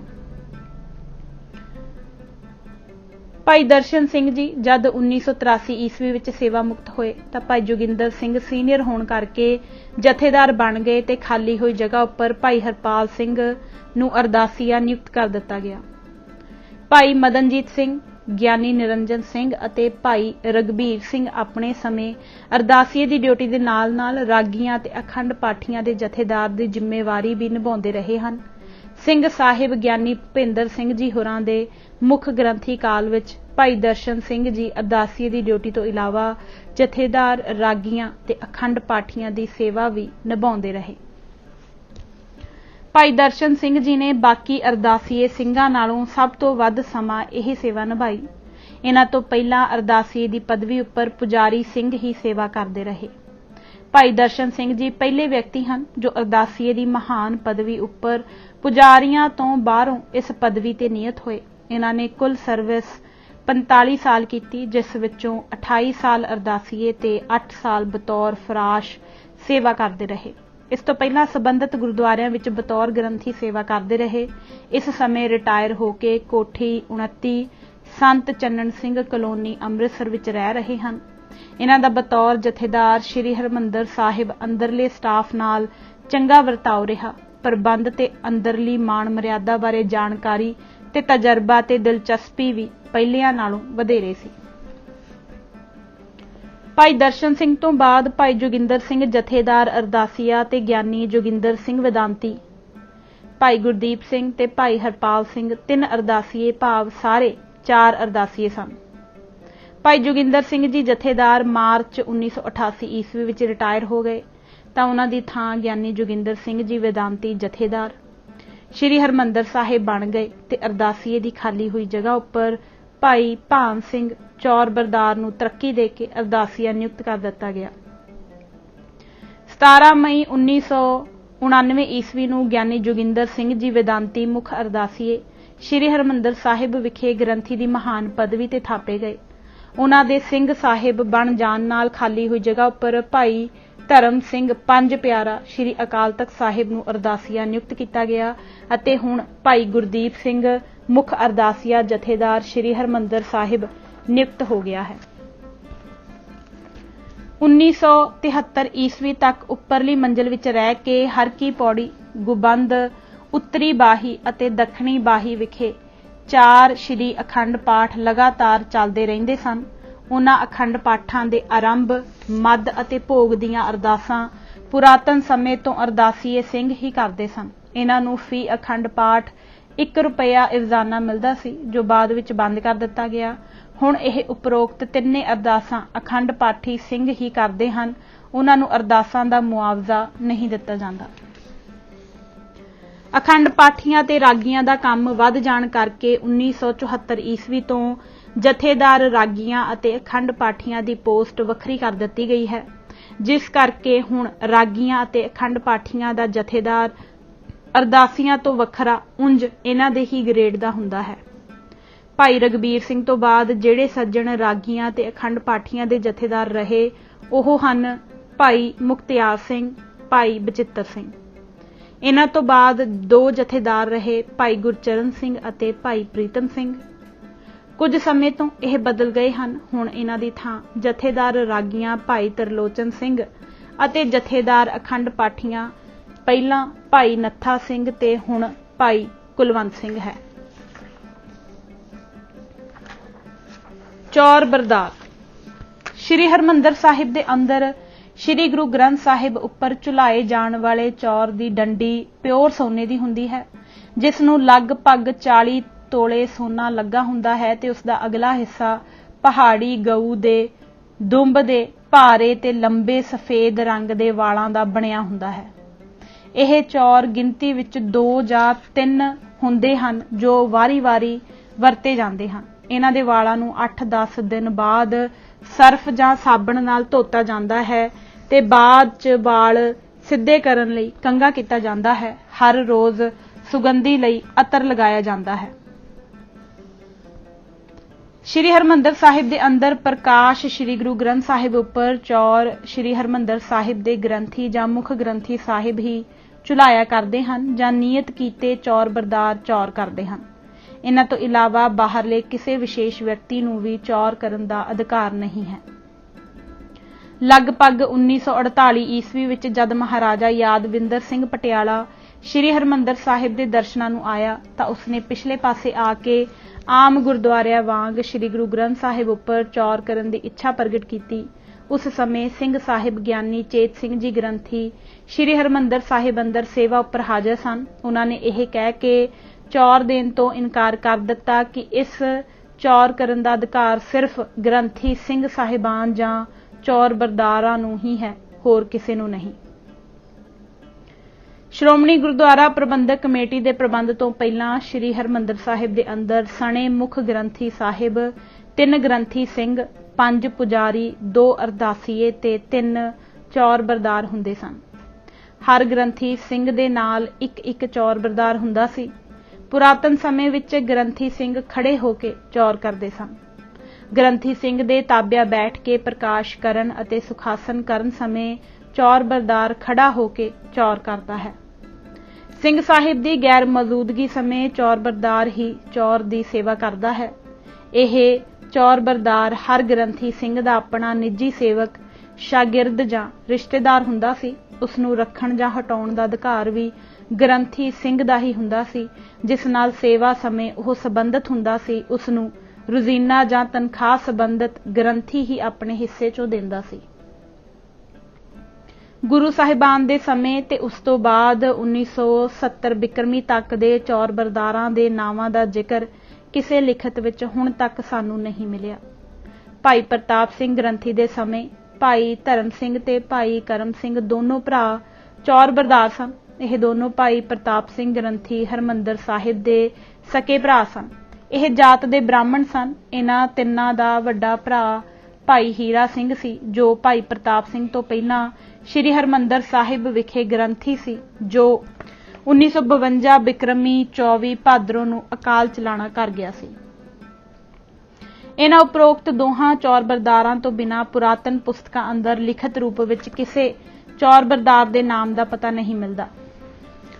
ਸ਼੍ਰੋਮਣੀ ਕਮੇਟੀ ਦਾ ਪ੍ਰਬੰਧ ਆ ਜਾਣ ਤੇ ਚੌਰ ਬਰਦਾਰ ਵੀ ਬਾਕੀ ਕਰਮਚਾਰੀਆਂ ਵਾਂਗ ਮਾਹਵਾਰ ਤਨਖਾਹ ਤੇ ਕਮੇਟੀ ਦੇ ਮੁਲਾਜ਼ਮ ਬਣ ਗਏ। 1925 ਈਸਵੀ ਦੇ ਗੁਰਦੁਆਰਾ ਐਕਟ ਅਨੁਸਾਰ ਜਦ ਪ੍ਰਬੰਧ ਸ਼੍ਰੋਮਣੀ ਕਮੇਟੀ ਨੇ ਸਾਂਭਿਆ ਤਾਂ ਉਸ ਸਮੇਂ ਚੌਰ ਬਰਦਾਰ ਕੌਣ-ਕੌਣ ਸਨ, ਕਿਸੇ ਲਿਖਤ ਵਿੱਚ ਜ਼ਿਕਰ ਨਹੀਂ ਆਇਆ। ਭਾਈ ਅਮਰ ਸਿੰਘ ਚੌਰ ਬਰਦਾਰ ਦੇ ਦੱਸਣ ਅਨੁਸਾਰ 1945 ਈਸਵੀ ਵਿੱਚ 3 ਚੌਰ ਬਰਦਾਰ ਸਨ, ਕਿਉਂਕਿ ਸ਼੍ਰੋਮਣੀ ਕਮੇਟੀ ਦੇ ਪ੍ਰਬੰਧ ਆਉਣ ਤੋਂ ਪਹਿਲਾਂ ਚੂੰਕਿ ਮੁੱਖ ਗ੍ਰੰਥੀ ਸਾਹਿਬ ਸਮੇਤ 3 ਗ੍ਰੰਥੀ ਸਾਹਿਬ ਸਨ, ਇਸ ਕਰਕੇ ਚੌਰ ਬਰਦਾਰ ਵੀ 3 ਹੀ ਸਨ। ਭਾਈ ਹਾਕਮ ਸਿੰਘ ਜ਼ਿਲ੍ਹਾ ਹੁਸ਼ਿਆਰਪੁਰ, ਭਾਈ ਚਰਨ ਸਿੰਘ ਪਿੰਡ ਠੱਠੀ ਖਾਰਾ ਜ਼ਿਲ੍ਹਾ ਅੰਮ੍ਰਿਤਸਰ, ਭਾਈ ਅਮਰ ਸਿੰਘ ਪਿੰਡ ਬੰਡਾਲਾ ਜ਼ਿਲ੍ਹਾ ਅੰਮ੍ਰਿਤਸਰ। ਉਸ ਸਮੇਂ ਚੌਰ ਬਰਦਾਰ ਲੱਗਣ ਲਈ ਯੋਗਤਾ ਸਿਰਫ ਜਪਜੀ ਸਾਹਿਬ ਬਾਣੀ ਕੰਠ, 10 ਪਾਤਸ਼ਾਹੀਆਂ ਤੇ 5 ਪਿਆਰਿਆਂ ਦੇ ਨਾਮ ਜ਼ਬਾਨੀ ਯਾਦ ਹੋਣ ਪਰ ਮੇਰੇ ਆਉਣ ਸਮੇਂ 1958 ਈਸਵੀ ਵਿੱਚ ਚੌਂਕੀ ਗ੍ਰੰਥੀ ਸਿੰਘ 4 ਸਨ, ਇਸ ਕਰਕੇ ਚੌਰ ਬਰਦਾਰ ਵੀ 4 ਸਨ। 1948 ਈਸਵੀ ਚ ਗਿਆਨੀ ਭੁਪਿੰਦਰ ਸਿੰਘ ਜੀ ਦੇ ਚੌਥੇ ਗ੍ਰੰਥੀ ਲੱਗਣ ਤੋਂ ਗ੍ਰੰਥੀ ਸਿੰਘ 4 ਹੋ ਗਏ, ਜਿਸ ਕਰਕੇ ਚੌਰ ਬਰਦਾਰ ਵੀ 4 ਹੋ ਗਏ। ਉਸ ਸਮੇਂ ਚੌਰ ਬਰਦਾਰ ਦੀ ਯੋਗਤਾ ਸੀ ਕਿ 5 ਬਾਣੀਆਂ, ਰਹਿ ਰਾਸ, ਸੋਹਿਲਾ ਕੰਠ ਤੇ ਅਰਦਾਸ ਕਰ ਸਕਦਾ ਹੋਵੇ। ਕਮੇਟੀ ਦੇ ਪ੍ਰਬੰਧ ਤੋਂ ਪਹਿਲਾਂ 3 ਗ੍ਰੰਥੀ ਸਾਹਿਬਾਨ ਦੀਆਂ ਡਿਊਟੀਆਂ ਦਾ ਸਮਾਂ ਵੰਡਿਆ ਹੋਇਆ ਸੀ। ਗ੍ਰੰਥੀ ਸਾਹਿਬ ਤਾਂ ਭਾਵੇਂ ਡਿਊਟੀ ਦੇ ਸਮੇਂ ਕੁਝ ਠਹਿਰ ਕੇ ਵੀ ਆ ਜਾਂਦਾ, ਪਰ ਚੌਰ ਬਰਦਾਰ ਆਪਣੇ ਸਮੇਂ ਸਿਰ ਆ ਕੇ ਪਹਿਲੇ ਚੌਰ ਬਰਦਾਰ ਨੂੰ ਛੱਡ ਦਿੰਦਾ। ਗ੍ਰੰਥੀ ਸਾਹਿਬ ਦੀ ਗੱਦੀ ਦੇ ਸੱਜੇ ਪਾਸੇ ਆਪਣਾ ਰੁਮਾਲ ਵਿਛਾ ਦਿੰਦਾ। ਚੌਰ ਬਰਦਾਰ ਡਿਊਟੀ ਤੋਂ ਜਾਣ ਸਮੇਂ ਆਪਣਾ ਰੁਮਾਲ ਇਕੱਠਾ ਕਰਕੇ ਲੈ ਜਾਂਦਾ। ਉਸ ਵਿੱਚ ਪਿਛਲੇ ਪਾਸਿਓਂ ਸੰਗਤ ਵੱਲੋਂ ਭੇਟਾ ਕੀਤੀ ਮਾਇਆ, ਸੋਨਾ, ਚਾਂਦੀ ਆਦਿ ਗੰਢ ਬੰਨ ਕੇ ਡਿਊਟੀ ਵਾਲੇ ਗ੍ਰੰਥੀ ਸਿੰਘ ਦੇ ਘਰ ਅਪੜਾ ਦਿੰਦਾ। ਉਸ ਵਿੱਚੋਂ ਆਪਣੀ ਮਰਜ਼ੀ ਨਾਲ ਗ੍ਰੰਥੀ ਸਿੰਘ ਚੌਰ ਬਰਦਾਰ ਨੂੰ ਰੋਜ਼ਾਨਾ ਜਾਂ ਮਹੀਨੇ ਬਾਅਦ ਰੋਜ਼ੀਨੇ ਦੇ ਤੌਰ ਤੇ ਮਾਇਆ ਦੇ ਦਿੰਦਾ। ਇਹ ਰਿਵਾਜ ਸ਼੍ਰੋਮਣੀ ਕਮੇਟੀ ਦੇ ਪ੍ਰਬੰਧ ਆਉਣ ਤੇ ਸਭ ਤੋਂ ਪਹਿਲੇ ਬਣੇ ਸੁਪਰਿੰਟੈਂਡੈਂਟ ਸਰਦਾਰ ਗੁਰਦਿਆਲ ਸਿੰਘ ਨੇ ਮੈਨੂੰ ਦੱਸੀ ਸੀ, ਜੋ ਬਾਅਦ 'ਚ 1962 ਈਸਵੀ ਤੱਕ ਸ੍ਰੀ ਦਰਬਾਰ ਸਾਹਿਬ ਦੇ ਸਫਲ ਮੈਨੇਜਰ ਰਹੇ। ਚੌਰਬਰਦਾਰ ਦੀ ਡਿਊਟੀ। ਕਿਵਾੜ ਖੁੱਲਣ ਸਮੇਂ ਇੱਕ ਚੌਰਬਰਦਾਰ ਆਪਣੀ ਡਿਊਟੀ ਤੇ ਆ ਜਾਂਦਾ ਹੈ ਤੇ ਮੰਜੀ ਸਾਹਿਬ ਦੇ ਲਾਗੇ ਗ੍ਰੰਥੀ ਸਿੰਘ ਦੇ ਖੱਬੇ ਹੱਥ ਵਾਲੀ ਥਾਂ ਤੇ ਬੈਠ ਕੇ ਸੰਗਤ ਨੂੰ ਫੁੱਲਾਂ ਤੇ ਸਿਹਰਿਆਂ ਦਾ ਪ੍ਰਸ਼ਾਦ ਵਰਤਾਉਂਦਾ ਹੈ। ਸ਼੍ਰੀ ਅਕਾਲ ਤਖਤ ਸਾਹਿਬ ਤੋਂ ਕੋਠਾ ਸਾਹਿਬ ਚੋਂ ਸ਼੍ਰੀ ਗੁਰੂ ਗ੍ਰੰਥ ਸਾਹਿਬ ਦੀ ਸਵਾਰੀ ਚੱਲਣ ਤੋਂ ਪਹਿਲਾਂ ਦੂਜਾ ਚੌਰਬਰਦਾਰ ਸਿੰਘ ਸਾਹਿਬ ਦੇ ਨਾਲ ਆ ਜਾਂਦਾ ਹੈ। ਗ੍ਰੰਥੀ ਸਿੰਘ ਦੇ ਸੀਸ ਤੇ ਸਵਾਰੀ ਸ਼੍ਰੀ ਅਕਾਲ ਤਖਤ ਸਾਹਿਬ ਦਾ ਮੁੱਖ ਗ੍ਰੰਥੀ ਰਖਵਾਉਂਦਾ ਹੈ ਤੇ ਚੌਰਬਰਦਾਰ ਨੂੰ ਚੌਰ ਪਕੜਾ ਦਿੰਦਾ ਹੈ। ਸ਼੍ਰੀ ਅਕਾਲ ਤਖਤ ਸਾਹਿਬ ਤੋਂ ਹੇਠ ਜਾ ਕੇ ਚੌਰਬਰਦਾਰ ਚੌਰ ਪਾਲਕੀ 'ਚ ਰੱਖ ਕੇ ਸ਼੍ਰੀ ਗੁਰੂ ਗ੍ਰੰਥ ਸਾਹਿਬ ਦਾ ਸਰੂਪ ਪਾਲਕੀ ਵਿੱਚ ਸਥਾਪਨ ਕਰਾਉਂਦਾ ਹੈ ਤੇ ਚੌਰ ਗ੍ਰੰਥੀ ਸਿੰਘ ਨੂੰ ਪਕੜਾ ਦਿੰਦਾ ਹੈ ਤੇ ਆਪ ਪਾਲਕੀ ਦੇ ਨਾਲ-ਨਾਲ ਸਿੰਘ ਸਾਹਿਬ ਦੇ ਸੱਜੇ ਪਾਸੇ ਚੱਲਦਾ ਹੈ। ਰਸਤੇ 'ਚ ਸੰਗਤਾਂ ਵੱਲੋਂ ਸਿਹਰੇ ਲੈ ਕੇ ਗੁਰੂ ਗ੍ਰੰਥ ਸਾਹਿਬ ਉੱਪਰ ਚੜਾਉਂਦਾ ਹੈ ਤੇ ਉਸ ਦੇ ਇਵਜ਼ ਵਿੱਚ ਗੁਰੂ ਗ੍ਰੰਥ ਸਾਹਿਬ ਤੋਂ ਸਿਹਰਾ ਉਤਾਰ ਕੇ ਪ੍ਰੇਮੀ ਨੂੰ ਪ੍ਰਸ਼ਾਦ ਵਜੋਂ ਦਿੰਦਾ ਹੈ। ਸ਼੍ਰੀ ਹਰਿਮੰਦਰ ਸਾਹਿਬ ਦੇ ਬੂਹੇ ਦੇ ਨੇੜੇ ਪਾਲਕੀ ਖੜੀ ਕਰਕੇ ਚੌਰਬਰਦਾਰ ਸ਼੍ਰੀ ਗੁਰੂ ਗ੍ਰੰਥ ਸਾਹਿਬ ਜੀ ਦੀ ਸਵਾਰੀ ਸਿੰਘ ਸਾਹਿਬ ਦੇ ਸੀਸ ਤੇ ਰਖਵਾਉਂਦਾ ਹੈ ਤੇ ਆਪ ਚੌਰ ਕਰਦਾ ਅੰਦਰ ਤੱਕ ਜਾਂਦਾ ਹੈ। ਪ੍ਰਕਾਸ਼ ਅਸਥਾਨ ਮੰਜੀ ਸਾਹਿਬ ਕੋਲ ਜਾ ਕੇ ਚੌਰ ਮੰਜੀ ਸਾਹਿਬ ਦੇ ਨੇੜੇ ਸਟੂਲ ਤੇ ਰੱਖ ਕੇ ਬੀੜ ਗ੍ਰੰਥੀ ਸਿੰਘ ਦੇ ਸੀਸ ਤੋਂ ਅਦਬ ਸਹਿਤ ਉਤਰਵਾ ਕੇ ਮੰਜੀ ਸਾਹਿਬ ਉੱਪਰ ਸਥਾਪਨ ਕਰਾਉਂਦਾ ਹੈ ਤੇ ਗ੍ਰੰਥੀ ਸਿੰਘ ਨੂੰ ਚੌਰ ਪਕੜਾਉਂਦਾ ਹੈ ਤੇ ਗ੍ਰੰਥੀ ਸਿੰਘ ਚੌਰ ਚਲਾਉਂਦਾ ਹੈ ਤੇ ਫਿਰ ਖੱਬੇ ਹੱਥ ਖੜੇ ਪਹਿਲੇ ਚੌਰਬਰਦਾਰ ਨੂੰ ਚੌਰ ਪਕੜਾ ਕੇ ਆਪ ਬੈਠ ਕੇ ਸ਼੍ਰੀ ਗੁਰੂ ਗ੍ਰੰਥ ਸਾਹਿਬ ਦਾ ਪ੍ਰਕਾਸ਼ ਕਰਨ ਲੱਗਦਾ ਹੈ। ਪਾਲਕੀ ਦੇ ਨਾਲ-ਨਾਲ ਆਇਆ ਚੌਰਬਰਦਾਰ ਤੇ ਫਰਾਸ਼ ਰੁਮਾਲੇ ਲਾਉਣ ਅਤੇ ਪ੍ਰਕਾਸ਼ ਕਰਾਉਣ ਵਿੱਚ ਸਿੰਘ ਸਾਹਿਬ ਦੀ ਮਦਦ ਕਰਦੇ ਹਨ। ਮਹਾਵਾਕ ਸੁਣਾ ਚੁੱਕਣ ਤੋਂ ਬਾਅਦ ਫਰਾਸ਼ ਤੇ ਚੌਰਬਰਦਾਰ ਉੱਪਰਲੇ ਰੁਮਾਲੇ ਤੇ ਸਿਹਰੇ ਸਜਾਉਂਦੇ ਹਨ। ਉਪਰੰਤ ਦੂਜਾ ਚੌਰਬਰਦਾਰ ਪਹਿਲੇ ਚੌਰਬਰਦਾਰ ਤੋਂ ਚੌਰ ਪਕੜ ਕੇ ਸਿੰਘ ਸਾਹਿਬ ਦੇ ਖੱਬੇ ਪਾਸੇ ਬੈਠ ਜਾਂਦਾ ਹੈ ਤੇ ਪਹਿਲਾ ਚੌਰਬਰਦਾਰ ਚਲਾ ਜਾਂਦਾ ਹੈ ਕਿਉਂਕਿ ਉਸ ਦੀ ਡਿਊਟੀ ਖਤਮ ਹੋ ਗਈ ਹੁੰਦੀ ਹੈ। ਡਿਊਟੀ ਵਾਲਾ ਚੌਰਬਰਦਾਰ ਸੰਗਤ ਤੋਂ ਫੁੱਲ ਸਿਹਰੇ ਤੇ ਰੁਮਾਲੇ ਲੈ ਕੇ ਸ਼੍ਰੀ ਗੁਰੂ ਗ੍ਰੰਥ ਸਾਹਿਬ ਉੱਪਰ ਸਤਿਕਾਰ ਨਾਲ ਚੜਾਉਂਦਾ ਤੇ ਉੱਪਰੋਂ ਉਤਾਰ ਕੇ ਸਿਹਰੇ ਤੇ ਫੁੱਲ ਪ੍ਰੇਮੀਆਂ ਨੂੰ ਪ੍ਰਸ਼ਾਦ ਵਜੋਂ ਦਿੰਦਾ ਹੈ। ਰੁਮਾਲਾ ਚੜਾਉਣ ਵਾਲੇ ਨੂੰ ਸਿਹਰੇ ਦੇ ਨਾਲ ਪਤਾਸਿਆਂ ਦਾ ਪ੍ਰਸ਼ਾਦ ਵੀ ਦਿੰਦਾ ਹੈ। ਇਸੇ ਤਰ੍ਹਾਂ ਹੀ ਸਮਾਪਤੀ ਤੱਕ ਚਾਰੇ ਚੌਰਬਰਦਾਰ ਵਾਰੀ-ਵਾਰੀ ਡਿਊਟੀ ਦਿੰਦੇ ਹਨ। ਇੱਕ ਚੌਰਬਰਦਾਰ ਹਰ ਹਾਲਤ ਵਿੱਚ ਹਰ ਵਕਤ ਹਾਜ਼ਰ ਰਹਿੰਦਾ ਹੈ। ਗ੍ਰੰਥੀ ਸਿੰਘ ਦੀ ਗੈਰ ਮੌਜੂਦਗੀ ਸਮੇਂ ਸ਼੍ਰੀ ਗੁਰੂ ਗ੍ਰੰਥ ਸਾਹਿਬ ਦੇ ਸਰੂਪ ਰੁਮਾਲਿਆਂ ਵਿਛਾਈ ਸਿਹਰਿਆਂ ਤੇ ਚੌਰ ਦੀ ਨਿਗਰਾਨੀ ਕਰਦਾ ਹੈ ਤੇ ਅਰਦਾਸੇ ਸਮੇਂ ਖੜਾ ਹੋ ਕੇ ਚੌਰ ਕਰਦਾ ਹੈ। ਚੌਰਬਰਦਾਰ ਨੇ ਜੇ ਕਿਸੇ ਖਾਸ ਸੱਜਣ ਜਾਂ ਰਿਸ਼ਤੇਦਾਰ ਨਾਲ ਕੋਈ ਜ਼ਰੂਰੀ ਗੱਲ ਕਰਨੀ ਹੋਵੇ ਜਾਂ ਟੱਟੀ ਪਿਸ਼ਾਬ ਦੀ ਹਾਜਤ ਲਈ ਜਾਣਾ ਹੋਵੇ ਤਾਂ ਅੰਦਰਲੇ ਇੱਕ ਸੇਵਾਦਾਰ ਨੂੰ ਚੌਰ ਪਕੜਾ ਕੇ ਆਪਣੀ ਡਿਊਟੀ ਤੇ ਬਿਠਾ ਕੇ ਜਾਂਦਾ ਹੈ, ਜੋ ਉਸ ਦੇ ਆਉਣ ਤੱਕ ਇਹ ਡਿਊਟੀ ਨਿਭਾਉਂਦਾ ਹੈ। 2 ਅਪ੍ਰੈਲ 1958 ਨੂੰ ਜਦ ਦਾਸ ਸ਼੍ਰੀ ਹਰਿਮੰਦਰ ਸਾਹਿਬ ਜੀ ਵਿਖੇ ਗ੍ਰੰਥੀ ਦੀ ਸੇਵਾ ਉੱਪਰ ਨਿਯੁਕਤ ਹੋਇਆ ਤਾਂ ਉਸ ਸਮੇਂ ਹੇਠ ਲਿਖੇ 4 ਚੌਰਬਰਦਾਰ ਸਨ। ਭਾਈ ਅਮਰ ਸਿੰਘ ਪਿੰਡ ਬੰਡਾਲਾ ਜ਼ਿਲ੍ਹਾ ਅੰਮ੍ਰਿਤਸਰ, ਭਾਈ ਹਾਕਮ ਸਿੰਘ ਦੀ ਥਾਂ ਤੇ ਭਾਈ ਜਗਤ ਸਿੰਘ ਜ਼ਿਲ੍ਹਾ ਹੁਸ਼ਿਆਰਪੁਰ, ਭਾਈ ਚਰਨ ਸਿੰਘ ਦੀ ਥਾਂ ਤੇ ਭਾਈ ਦਲੀਪ ਸਿੰਘ ਮੁੰਡਾ ਪਿੰਡ ਜ਼ਿਲ੍ਹਾ ਅੰਮ੍ਰਿਤਸਰ, ਭਾਈ ਪ੍ਰੀਤਮ ਸਿੰਘ ਪਿੰਡ ਕੁੱਕੇਵਾਲੀ ਜ਼ਿਲ੍ਹਾ ਅੰਮ੍ਰਿਤਸਰ। ਜਦ ਭਾਈ ਪ੍ਰੀਤਮ ਸਿੰਘ ਕੁਝ ਸਮਾਂ ਬਿਮਾਰ ਰਹਿਣ ਬਾਅਦ ਸਰੀਰ ਛੱਡ ਗਿਆ ਤਾਂ ਉਸ ਦੀ ਥਾਂ ਭਾਈ ਚੰਚਲ ਸਿੰਘ ਚੌਰਬਰਦਾਰ ਲੱਗਾ, ਜੋ ਪਹਿਲਾਂ ਸੇਵਾਦਾਰ ਸੀ। ਜਦ ਭਾਈ ਦਲੀਪ ਸਿੰਘ ਰਿਟਾਇਰ ਹੋਇਆ ਤਾਂ ਉਸ ਦੀ ਥਾਂ ਸੇਵਾਦਾਰ ਭਾਈ ਸੋਹਣ ਸਿੰਘ ਜਾਮਾ ਰਾਏ ਚੌਰਬਰਦਾਰ ਨਿਯਤ ਹੋਇਆ। ਇਸੇ ਤਰ੍ਹਾਂ ਭਾਈ ਜਗਤ ਸਿੰਘ ਦੇ ਸੇਵਾ ਮੁਕਤ ਹੋਣ ਤੇ ਭਾਈ ਗੁਰਦੀਪ ਸਿੰਘ ਨੂੰ ਚੌਰਬਰਦਾਰ ਲਾ ਦਿੱਤਾ। ਭਾਈ ਅਮਰ ਸਿੰਘ ਦੀ ਰਿਟਾਇਰਮੈਂਟ ਬਾਅਦ ਭਾਈ ਸੁਰਜੀਤ ਸਿੰਘ ਚੌਰਬਰਦਾਰ ਨਿਯਤ ਹੋਇਆ। ਭਾਈ ਚੰਚਲ ਸਿੰਘ ਦੇ ਦੇਹਾਂਤ ਬਾਅਦ ਭਾਈ ਪ੍ਰੀਤਮ ਸਿੰਘ, ਭਾਈ ਸੋਹਣ ਸਿੰਘ ਦੇ ਸੇਵਾ ਮੁਕਤ ਹੋਣ ਤੇ ਭਾਈ ਭਾਨ ਸਿੰਘ, ਭਾਈ ਗੁਰਦੀਪ ਸਿੰਘ ਦੇ ਅਰਦਾਸੀਆ ਲੱਗਣ ਤੇ ਭਾਈ ਅਮਰਜੀਤ ਸਿੰਘ ਤੇ ਭਾਈ ਅਮਰਜੀਤ ਸਿੰਘ ਦੇ ਗ੍ਰੰਥੀ ਲੱਗਣ ਤੇ ਭਾਈ ਪਲਵਿੰਦਰ ਸਿੰਘ ਚੌਰਬਰਦਾਰ ਨਿਯੁਕਤ ਹੋਇਆ। ਭਾਈ ਸੁਰਜੀਤ ਸਿੰਘ ਦੇ ਗ੍ਰੰਥੀ ਲੱਗਣ ਤੇ ਭਾਈ ਗੁਰਨਾਮ ਸਿੰਘ ਤੇ ਭਾਈ ਗੁਰਨਾਮ ਸਿੰਘ ਦੇ ਗ੍ਰੰਥੀ ਨਿਯਤ ਹੋਣ ਤੇ ਭਾਈ ਕੁਲਵਿੰਦਰ ਸਿੰਘ ਚੌਰਬਰਦਾਰ ਦੀ ਸੇਵਾ ਤੇ ਨਿਯਤ ਹੋਇਆ। ਭਾਈ ਭਾਨ ਸਿੰਘ 18 ਮਾਰਚ 1988 ਈਸਵੀ ਨੂੰ ਅਰਦਾਸੀਆ ਲੱਗਣ ਤੇ ਭਾਈ ਇੰਦਰ ਸਿੰਘ ਲਾਹੌਰੀਆ ਚੌਰਬਰਦਾਰ ਨਿਯਤ ਹੋਇਆ ਹੈ। ਸ਼੍ਰੀ ਹਰਿਮੰਦਰ ਸਾਹਿਬ ਤੋਂ ਬਿਨਾਂ ਹੋਰ ਕਿਸੇ ਵੀ ਇਤਿਹਾਸਕ ਜਾਂ ਸਥਾਨਕ ਗੁਰਦੁਆਰੇ ਅੰਦਰ ਚੌਰ ਬਰਦਾਰ ਦੀ ਪੋਸਟ ਨਹੀਂ ਹੈ। ਸਿਰਫ ਸ਼੍ਰੀ ਹਰਿਮੰਦਰ ਸਾਹਿਬ ਦੇ ਅੰਦਰ ਆਰੰਭ ਸਮੇਂ ਤੋਂ ਹੀ ਇਹ ਮਰਿਆਦਾ ਹੈ ਕਿ ਚੌਰ ਦੀ ਸੇਵਾ ਚੌਰ ਬਰਦਾਰ ਹੀ ਕਰੇ। ਹੋਰ ਸਾਰੇ ਗੁਰਦੁਆਰਿਆਂ ਅੰਦਰ ਇਹ ਸੇਵਾ ਗ੍ਰੰਥੀ ਜਾਂ ਸੇਵਾਦਾਰ ਨਿਭਾਉਂਦੇ ਹਨ। ਸਥਾਨਕ ਗੁਰਦੁਆਰਿਆਂ ਅੰਦਰ ਤਾਂ ਆਮ ਪ੍ਰੇਮੀ ਵੀ ਇਹ ਸੇਵਾ ਕਰ ਸਕਦਾ ਹੈ। ਸ਼੍ਰੀ ਹਰਿਮੰਦਰ ਸਾਹਿਬ ਜੀ ਦੇ ਕੀਰਤਨੀਏ, ਰਬਾਬੀ ਤੇ ਰਾਗੀ। ਕੀਰਤਨ ਸੰਸਕ੍ਰਿਤ ਭਾਸ਼ਾ ਵਿੱਚ ਕੀਰਤਨ ਦਾ ਅਰਥ ਕਥਨ ਜਾਂ ਵਿਖਿਆਨ ਹੈ, ਪਰ ਗੁਰਮਤ ਵਿੱਚ ਰਾਗ ਸਹਿਤ ਕਰਤਾਰ ਦੇ ਗੁਣ ਗਾਉਣ ਦਾ ਨਾਮ ਕੀਰਤਨ ਹੈ। ਸਿੱਖ ਧਰਮ ਵਿੱਚ ਸ੍ਰੀ ਗੁਰੂ ਗ੍ਰੰਥ ਸਾਹਿਬ ਜੀ ਤੇ ਪ੍ਰਮਾਣਿਕ ਬਾਣੀਆਂ ਦਾ ਸੁਰ, ਲੈਅ ਤੇ ਤਾਲ ਸਹਿਤ ਰਾਗਾਂ ਵਿੱਚ ਗਾਇਨ ਕਰਨਾ ਕੀਰਤਨ ਅਖਵਾਉਂਦਾ ਹੈ। ਵਾਹਿਗੁਰੂ ਨਾਮ ਦੇ ਸਿਮਰਨ ਨੂੰ ਵੀ ਕੀਰਤਨ ਕਿਹਾ ਹੈ। ਕੀਰਤਨ ਨਾਮ ਸਿਮਰਤ ਰਹੋ ਜਬ ਲਗ ਘਟ ਸਾਸ, ਚੀਤ ਆਵੈ ਸਦ ਕੀਰਤਨ ਕਰਤਾ। ਅਰਥਾਤ ਜਿਸ ਨੂੰ ਵਾਹਿਗੁਰੂ ਚੇਤੇ ਆਉਂਦਾ ਹੈ, ਸਮਝੋ ਉਹ ਸਦਾ ਹੀ ਕੀਰਤਨ ਕਰਦਾ ਹੈ। ਗੁਰਬਾਣੀ ਵਿੱਚ ਕੀਰਤਨ ਨੂੰ ਨਿਰਮੋਲਕ ਹੀਰਾ ਅਤੇ ਆਨੰਦ ਤੇ ਗੁਣਾਂ ਦੇ ਸਮੁੰਦਰ ਨਾਲ ਤਸ਼ਬੀਹ ਦਿੱਤੀ ਹੈ। ਕੀਰਤਨ ਨਿਰਮੋਲਕ ਹੀਰਾ, ਆਨੰਦ ਗੁਣੀ ਗਹੀਰਾ।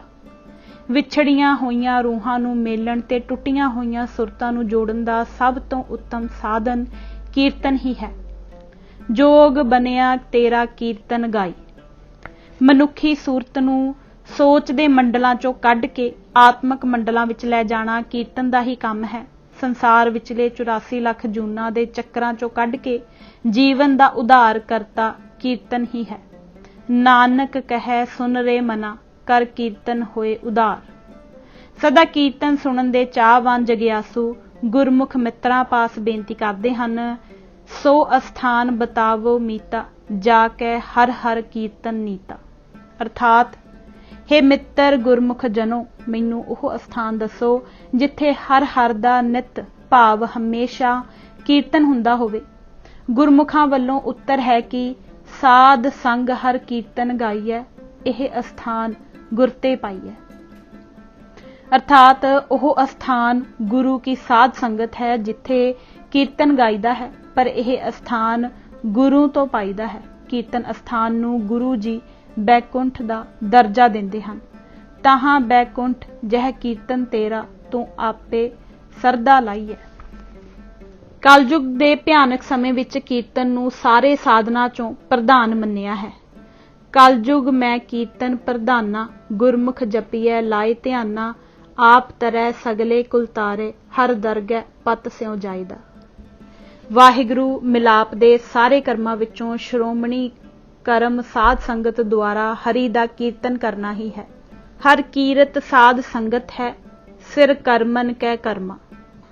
ਗੁਰੂ ਜੀ ਕਹਿੰਦੇ ਹਨ ਕਿ ਮੇਰਾ ਮਨ ਉੱਥੇ ਲੱਗਦਾ ਹੈ ਜਿੱਥੇ ਹੇ ਵਾਹਿਗੁਰੂ ਤੇਰੇ ਰੰਗ ਵਿੱਚ ਰੱਤੇ ਸਾਧੂ ਤੇਰਾ ਕੀਰਤਨ ਗਾ ਰਹੇ ਹੋਣ।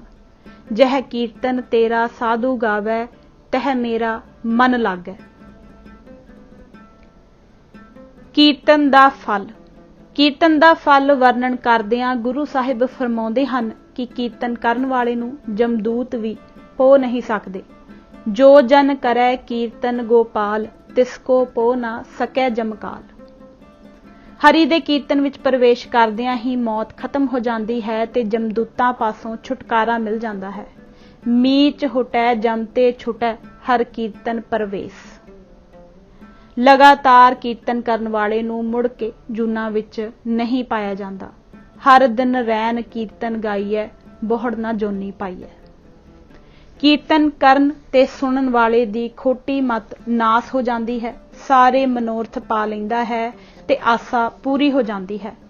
ਜੋ ਜੋ ਕਥੈ ਸੁਨੈ ਹਰ ਕੀਰਤਨ, ਤਾਂ ਕਿ ਦੁਰਮਤ ਨਾਸ, ਸਗਲ ਮਨੋਰਥ ਪਾਵੈ ਨਾਨਕ, ਪੂਰਨ ਹੋਵੈ ਆਸ। ਧਰਮ ਰਾਜਾ ਜਮਦੂਤਾਂ ਨੂੰ ਇਹ ਤਾੜਨਾ ਕਰ ਰਿਹਾ ਹੈ ਕਿ ਜਿੱਥੇ ਸਾਧੂ ਗੋਬਿੰਦ ਦਾ ਭਜਨ ਕਰ ਰਹੇ ਹੋਣ ਤੇ ਜਿੱਥੇ ਨਿਤ ਕੀਰਤਨ ਹੁੰਦਾ ਹੋਵੇ, ਤੁਸੀਂ ਉਸ ਸਥਾਨ ਦੇ ਨੇੜੇ ਨਹੀਂ ਜਾਣਾ। ਜੇਕਰ ਤੁਸੀਂ ਕਦੇ ਕਦਾਈ ਭੁੱਲ ਕੇ ਵੀ ਉੱਥੇ ਚਲੇ ਗਏ ਤਾਂ ਫਿਰ ਨਾ ਮੈਂ ਨਾ ਤੁਸੀਂ ਛੁੱਟ ਨਹੀਂ ਸਕੋਗੇ। ਹਰ ਹਾਲਤ ਵਿੱਚ ਦੋਸ਼ੀ ਬਣ ਕੇ ਸਜ਼ਾ ਪਾਓਗੇ। ਹਜ਼ੂਰ ਦਾ ਮਹਾਵਾਕ ਹੈ, ਜਹ ਸਾਧੂ ਗੋਬਿੰਦ ਭਜਨ ਕੀਰਤਨ ਨਾਨਕ ਨੀਤ, ना हूं ना तू ना छुटै निकट ना जाइए दूत। पखंड सहित कीते कर्मां धर्मां नूं तां जम जगातीए परलोक दे राह विच ही लुट लैंदे हन। इसलिए करता पुरख दा निर्वाण कीर्तन गाओ, इਉਂ निमख मात्र सिमरन करन नाल ही छुटकारा हो जावेगा।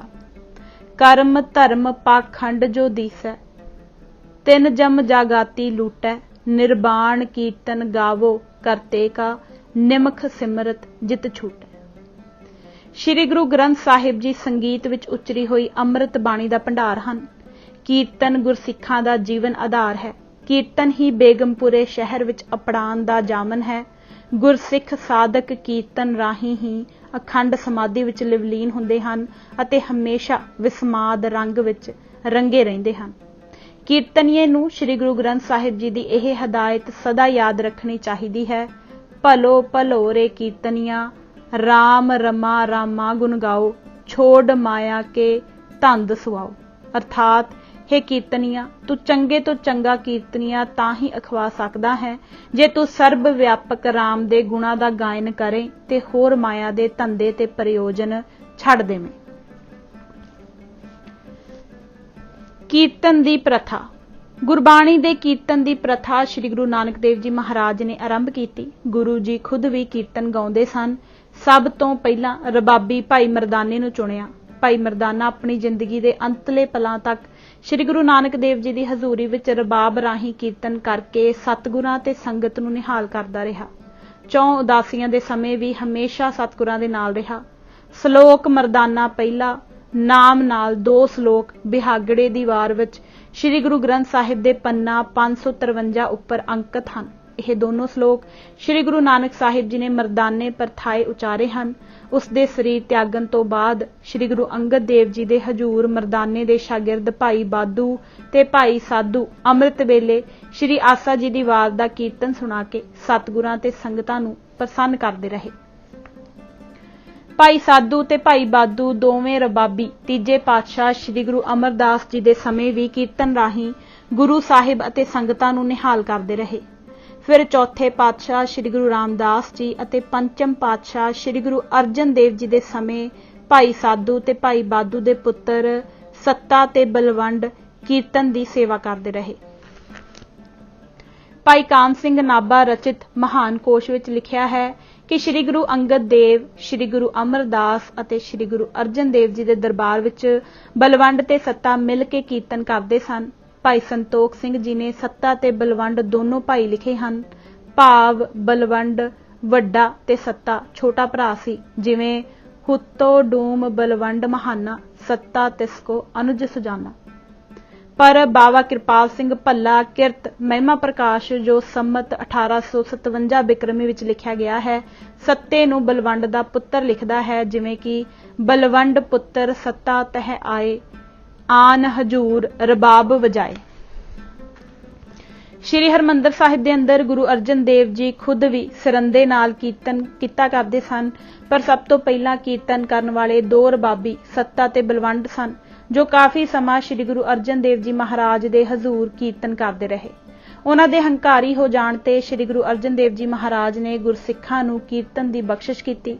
पर उपकारी भाई लद्दा जी लाहौर निवासी की सिफारिश ते जद सतगुरां ने सत्ते ते बलवंड नूं बख्श दिता तद ओह फिर श्री हरमंदर साहिब दे अंदर कीर्तन करन लग पए। उन्हां वल्लों 5 सतगुरां दी उस्तत विच उचारी रामकली राग दी वार, जिस दियां 8 पौड़ियां हन, गुरु अर्जन देव जी ने श्री गुरु ग्रंथ साहिब विच दर्ज कीती। श्री गुरु हरगोबिंद साहिब जी दे समय भाई बाबक रबाबी जो ढाडी बन के श्री अकाल तख्त साहिब सामने सूरमियां दियां वारां गा के सतगुरां ते संगतां नूं सुणाउंदा रहा। कई लेखकां दा ख्याल है कि भाई बाबक कई साल तक श्री हरमंदर साहिब दे अंदर भी कीर्तन करदा रहा है। इतिहास अनुसार इसने अमृतसर दी 1691 बिक्रमी वाली जंग विच बतौर एक शस्त्रधारी सूरमे दे भाग लिया ते कीरतपुर विखे 1699 बिक्रमी नूं बाबक दा देहांत हो गया। गुरु हरगोबिंद साहिब जी ने 2 प्रसिद्ध ढाडी भाई अब्दुल्ला ते भाई नत्था नूं श्री अकाल तख्त साहिब दे सामने योधियां दियां वारां गा के सुनाओ लई नौकर रख लिया सी। ਅਬਦੁੱਲਾ ਦਾ ਅਸਲ ਨਾਮ ਮੀਰ ਅਬਦੁੱਲਾ ਸੀ ਤੇ ਇਹ ਪਿੰਡ ਸੁਰ ਸਿੰਘ ਜ਼ਿਲ੍ਹਾ ਅੰਮ੍ਰਿਤਸਰ ਦਾ ਜੰਮਪਲ ਸੀ ਤੇ ਰਬਾਬ ਵਜਾਉਣ ਵਿੱਚ ਬੜਾ ਮਾਹਰ ਸੀ। ਇਸ ਦਾ ਸਾਥੀ ਨੱਥਾ, ਜਿਸ ਦਾ ਅਸਲ ਨਾਮ ਨੱਥਮਲ ਸੀ, ਉਸ ਦੇ ਖਾਨਦਾਨ ਚੋਂ 9ਵੀਂ ਪੀੜ੍ਹੀ ਭਾਈ ਫੱਤੇ ਦੇ ਕਹਿਣ ਅਨੁਸਾਰ ਭਾਈ ਅਬਦੁੱਲ ਤੇ ਨੱਥਮਲ ਦੋਵੇਂ ਮਾਸੀ ਦੇ ਪੁੱਤਰ ਭਰਾ ਸਨ। ਨੱਥਮਲ ਗੁਰੂ ਗੋਬਿੰਦ ਸਿੰਘ ਜੀ ਤੱਕ ਜਿੰਦਾ ਰਹੇ। ਨੰਦੇੜ ਗੁਰੂ ਜੀ ਦੇ ਜੋਤੀ ਜੋਤ ਸਮਾਉਣ ਸਮੇਂ ਉੱਥੇ ਸਤਿਗੁਰਾਂ ਕੋਲ ਸੀ। ਭਾਈ ਨੱਥਾ ਸੁਲਤਾਨਵਿੰਡ ਪਿੰਡ ਦਾ ਸੀ ਜੋ ਸ੍ਰੀ ਅੰਮ੍ਰਿਤਸਰ ਦੇ ਬਿਲਕੁਲ ਨਾਲ ਹੀ ਹੈ। ਇਹ ਢੱਡ ਵਜਾਉਣ ਵਿੱਚ ਉਸਤਾਦ ਸੀ। ਇਹ ਦੋਨੋਂ ਆਪਣੇ ਸਮੇਂ ਵਿੱਚ ਬਹੁਤ ਪ੍ਰਸਿੱਧ ਢਾਡੀ ਸਨ। ਇਹ ਦੋਨੋਂ ਜਿੱਥੇ ਸੂਰਮਿਆਂ ਦੀਆਂ ਵਾਰਾਂ ਗਾ ਕੇ ਯੋਧਿਆਂ ਵਿੱਚ ਵੀਰ ਰਸ ਭਰਦੇ ਸਨ, ਉੱਥੇ ਸ੍ਰੀ ਹਰਿਮੰਦਰ ਸਾਹਿਬ ਦੇ ਅੰਦਰ ਗੁਰਬਾਣੀ ਦੇ ਕੀਰਤਨ ਰਾਹੀਂ ਸਰੋਤਿਆਂ ਦੀਆਂ ਸੁਰਤਾਂ ਨੂੰ ਅਕਾਲ ਪੁਰਖ ਨਾਲ ਜੋੜਦੇ ਸਨ। ਸ੍ਰੀ ਗੁਰੂ ਹਰਗੋਬਿੰਦ ਸਾਹਿਬ ਜੀ ਜਦ 1691 ਬਿਕਰਮੀ ਦੀ ਅੰਮ੍ਰਿਤਸਰ ਜੰਗ ਤੋਂ ਬਾਅਦ ਕੀਰਤਪੁਰ ਚਲੇ ਗਏ ਤਾਂ ਪਿੱਛੋਂ ਦਿੱਲੀ ਦੀ ਕੇਂਦਰੀ ਸਰਕਾਰ ਦੀ ਮਦਦ ਨਾਲ ਪ੍ਰਿਥੀ ਚੰਦ ਦੇ ਸਪੁੱਤਰ ਮਿਹਰਵਾਨ, ਜਿਸ ਦਾ ਅਸਲ ਨਾਮ ਮਨੋਹਰ ਦਾਸ ਸੀ, ਨੇ ਸ੍ਰੀ ਹਰਿਮੰਦਰ ਸਾਹਿਬ ਜੀ ਦਾ ਸਾਰਾ ਪ੍ਰਬੰਧ ਸੰਭਾਲ ਲਿਆ ਤੇ ਉਸ ਦੇ ਦੇਹਾਂਤ 1696 ਬਿਕਰਮੀ ਤੋਂ ਬਾਅਦ ਉਸ ਦੇ ਪੁੱਤਰ ਹਰਜੀ ਨੇ ਪ੍ਰਬੰਧ ਉੱਪਰ ਕਬਜ਼ਾ ਕਰ ਲਿਆ। ਇਹ ਕਬਜ਼ਾ ਹਰਜੀ ਦੇ ਦੇਹਾਂਤ 1753 ਬਿਕਰਮੀ ਤੱਕ ਕਾਇਮ ਰਿਹਾ।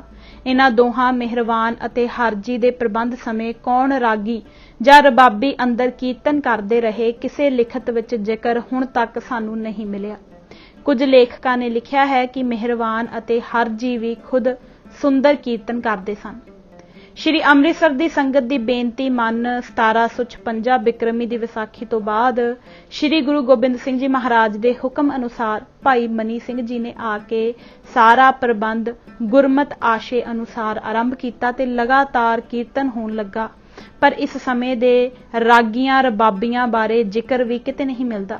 ਭਾਈ ਸੰਤੋਖ ਸਿੰਘ ਜੀ ਨੇ ਗੁਰਪ੍ਰਤਾਪ ਸੂਰਜ ਗ੍ਰੰਥ ਵਿੱਚ ਲਿਖਿਆ ਹੈ ਕਿ ਸ੍ਰੀ ਗੁਰੂ ਗੋਬਿੰਦ ਸਿੰਘ ਜੀ ਮਹਾਰਾਜ ਦੇ ਦਰਬਾਰ ਵਿੱਚ ਭਾਈ ਸੱਧੂ ਤੇ ਭਾਈ ਮੱਧੂ ਆਸਾ ਜੀ ਦੀ ਵਾਰ ਦਾ ਕੀਰਤਨ ਕਰਦੇ ਸਨ। ਸੱਧੂ ਮੱਧੂ ਆਸਾ ਵਾਰ ਕੀਰਤਨ ਕਰਤੇ ਰਾਗ ਸੁਧਾਰ। ਮਹਾਰਾਜਾ ਰਣਜੀਤ ਸਿੰਘ ਦੇ ਰਾਜ ਸਮੇਂ ਦੇ ਗੁਰਮੁਖ ਤੇ ਸੰਤੋਖੀ ਰਾਗੀ ਸਿੰਘ ਭਾਈ ਮਨਸ਼ਾ ਸਿੰਘ ਬਾਰੇ ਜ਼ਿਕਰ ਮਿਲਦਾ ਹੈ ਕਿ ਉਸ ਨੂੰ ਮਹਾਰਾਜਾ ਸਾਹਿਬ ਨੇ ਮਾਇਆ, ਜਾਗੀਰ ਤੇ ਹੋਰ ਸਹੂਲਤਾਂ ਦੇਣੀਆਂ ਚਾਹੀਆਂ ਤਾਂ ਉਸਨੇ ਉਪਰੋਕਤ ਸਹੂਲਤਾਂ ਲੈਣ ਤੋਂ ਸਾਫ਼ ਇਨਕਾਰ ਕਰ ਦਿੱਤਾ ਤੇ ਕਿਹਾ ਕਿ ਜੇ ਮੈਨੂੰ ਕੁਝ ਦੇਣਾ ਹੋਵੇਗਾ ਤਾਂ ਉਹ ਗੁਰੂ ਰਾਮਦਾਸ ਜੀ ਮਹਾਰਾਜ ਹੀ ਬਖਸ਼ਿਸ਼ ਕਰਨਗੇ, ਜਿਨ੍ਹਾਂ ਦੇ ਦਰਬਾਰ ਦਾ ਮੈਂ ਕੀਰਤਨੀਆ ਹਾਂ। ਉਹਨਾਂ ਤੋਂ ਬਾਅਦ ਬਾਬਾ ਸ਼ਾਮ ਸਿੰਘ ਜੀ ਅੱਡਣ ਸ਼ਾਹੀ ਡੇਰਾ ਆਟਾ ਮੰਡੀ ਵਾਲਿਆਂ ਦਾ ਜ਼ਿਕਰ ਆਉਂਦਾ ਹੈ ਕਿ ਉਹ ਆਸਾ ਜੀ ਦੀ ਵਾਰ ਤੋਂ ਪਹਿਲਾਂ ਕਿਵਾੜ ਖੱਲਣਸਾਰ ਹੀ ਸਰੰਦੇ ਨਾਲ 1 ਘੰਟਾ ਪ੍ਰੇਮ ਨਾਲ ਬਿਨਾਂ ਕਿਸੇ ਇਵਜ਼ਾਨੇ ਦੇ ਰੱਬੀ ਰੰਗ ਵਿੱਚ ਰੰਗੀਜ ਕੇ ਕੀਰਤਨ ਕਰਦੇ ਸਨ। ਪੂਰੇ 70 ਸਾਲ ਉਹ ਇਸ ਪ੍ਰੇਮ ਚੌਂਕੀ ਰਾਹੀਂ ਸੰਗਤਾਂ ਨੂੰ ਕੀਰਤਨ ਸਰਵਣ ਕਰਵਾਉਂਦੇ ਰਹੇ। ਉਹਨਾਂ ਦਾ ਜਨਮ 1803 ਈਸਵੀ ਤੇ ਦੇਹਾਂਤ 1926 ਈਸਵੀ ਨੂੰ ਹੋਇਆ। 1923 ਈਸਵੀ ਵਿੱਚ ਹੋਈ ਅੰਮ੍ਰਿਤਸਰ ਸਰੋਵਰ ਦੀ ਕਾਰ ਸੇਵਾ ਦੇ ਆਰੰਭ ਸਮੇਂ ਉਹ 50 ਪਿਆਰਿਆਂ ਵਿੱਚ ਮੁਖੀ ਸਨ। ਦਸਤੂਰ ਉਲ ਅਮਲ ਸ਼੍ਰੀ ਦਰਬਾਰ ਸਾਹਿਬ ਨਾਮ ਦੀ ਉਰਦੂ ਵਿੱਚ ਛਪੀ ਪੁਸਤਕ ਜੋ 1916 ਤੋਂ 1940 ਬਿਕਰਮੀ ਦੇ ਦਰਮਿਆਨ ਲਿਖੀ ਗਈ ਵਿੱਚ ਲਿਖਿਆ ਹੈ ਕਿ ਉਸ ਸਮੇਂ ਰਾਗੀਆਂ ਤੇ ਰਬਾਬੀਆਂ ਦੀ ਕੁੱਲ 15 ਚੌਂਕੀਆਂ ਸਨ, ਜਿਨ੍ਹਾਂ ਚੋਂ 8 ਚੌਂਕੀਆਂ ਰਾਗੀਆਂ ਦੀਆਂ, 7 ਚੌਂਕੀਆਂ ਰਬਾਬੀਆਂ ਦੀਆਂ ਸਨ। ਉਹਨਾਂ ਚੌਂਕੀਆਂ ਦੇ ਮੁੱਖ ਰਾਗੀਆਂ ਤੇ ਰਬਾਬੀਆਂ ਦੇ ਨਾਮ ਇਸ ਪ੍ਰਕਾਰ ਹਨ।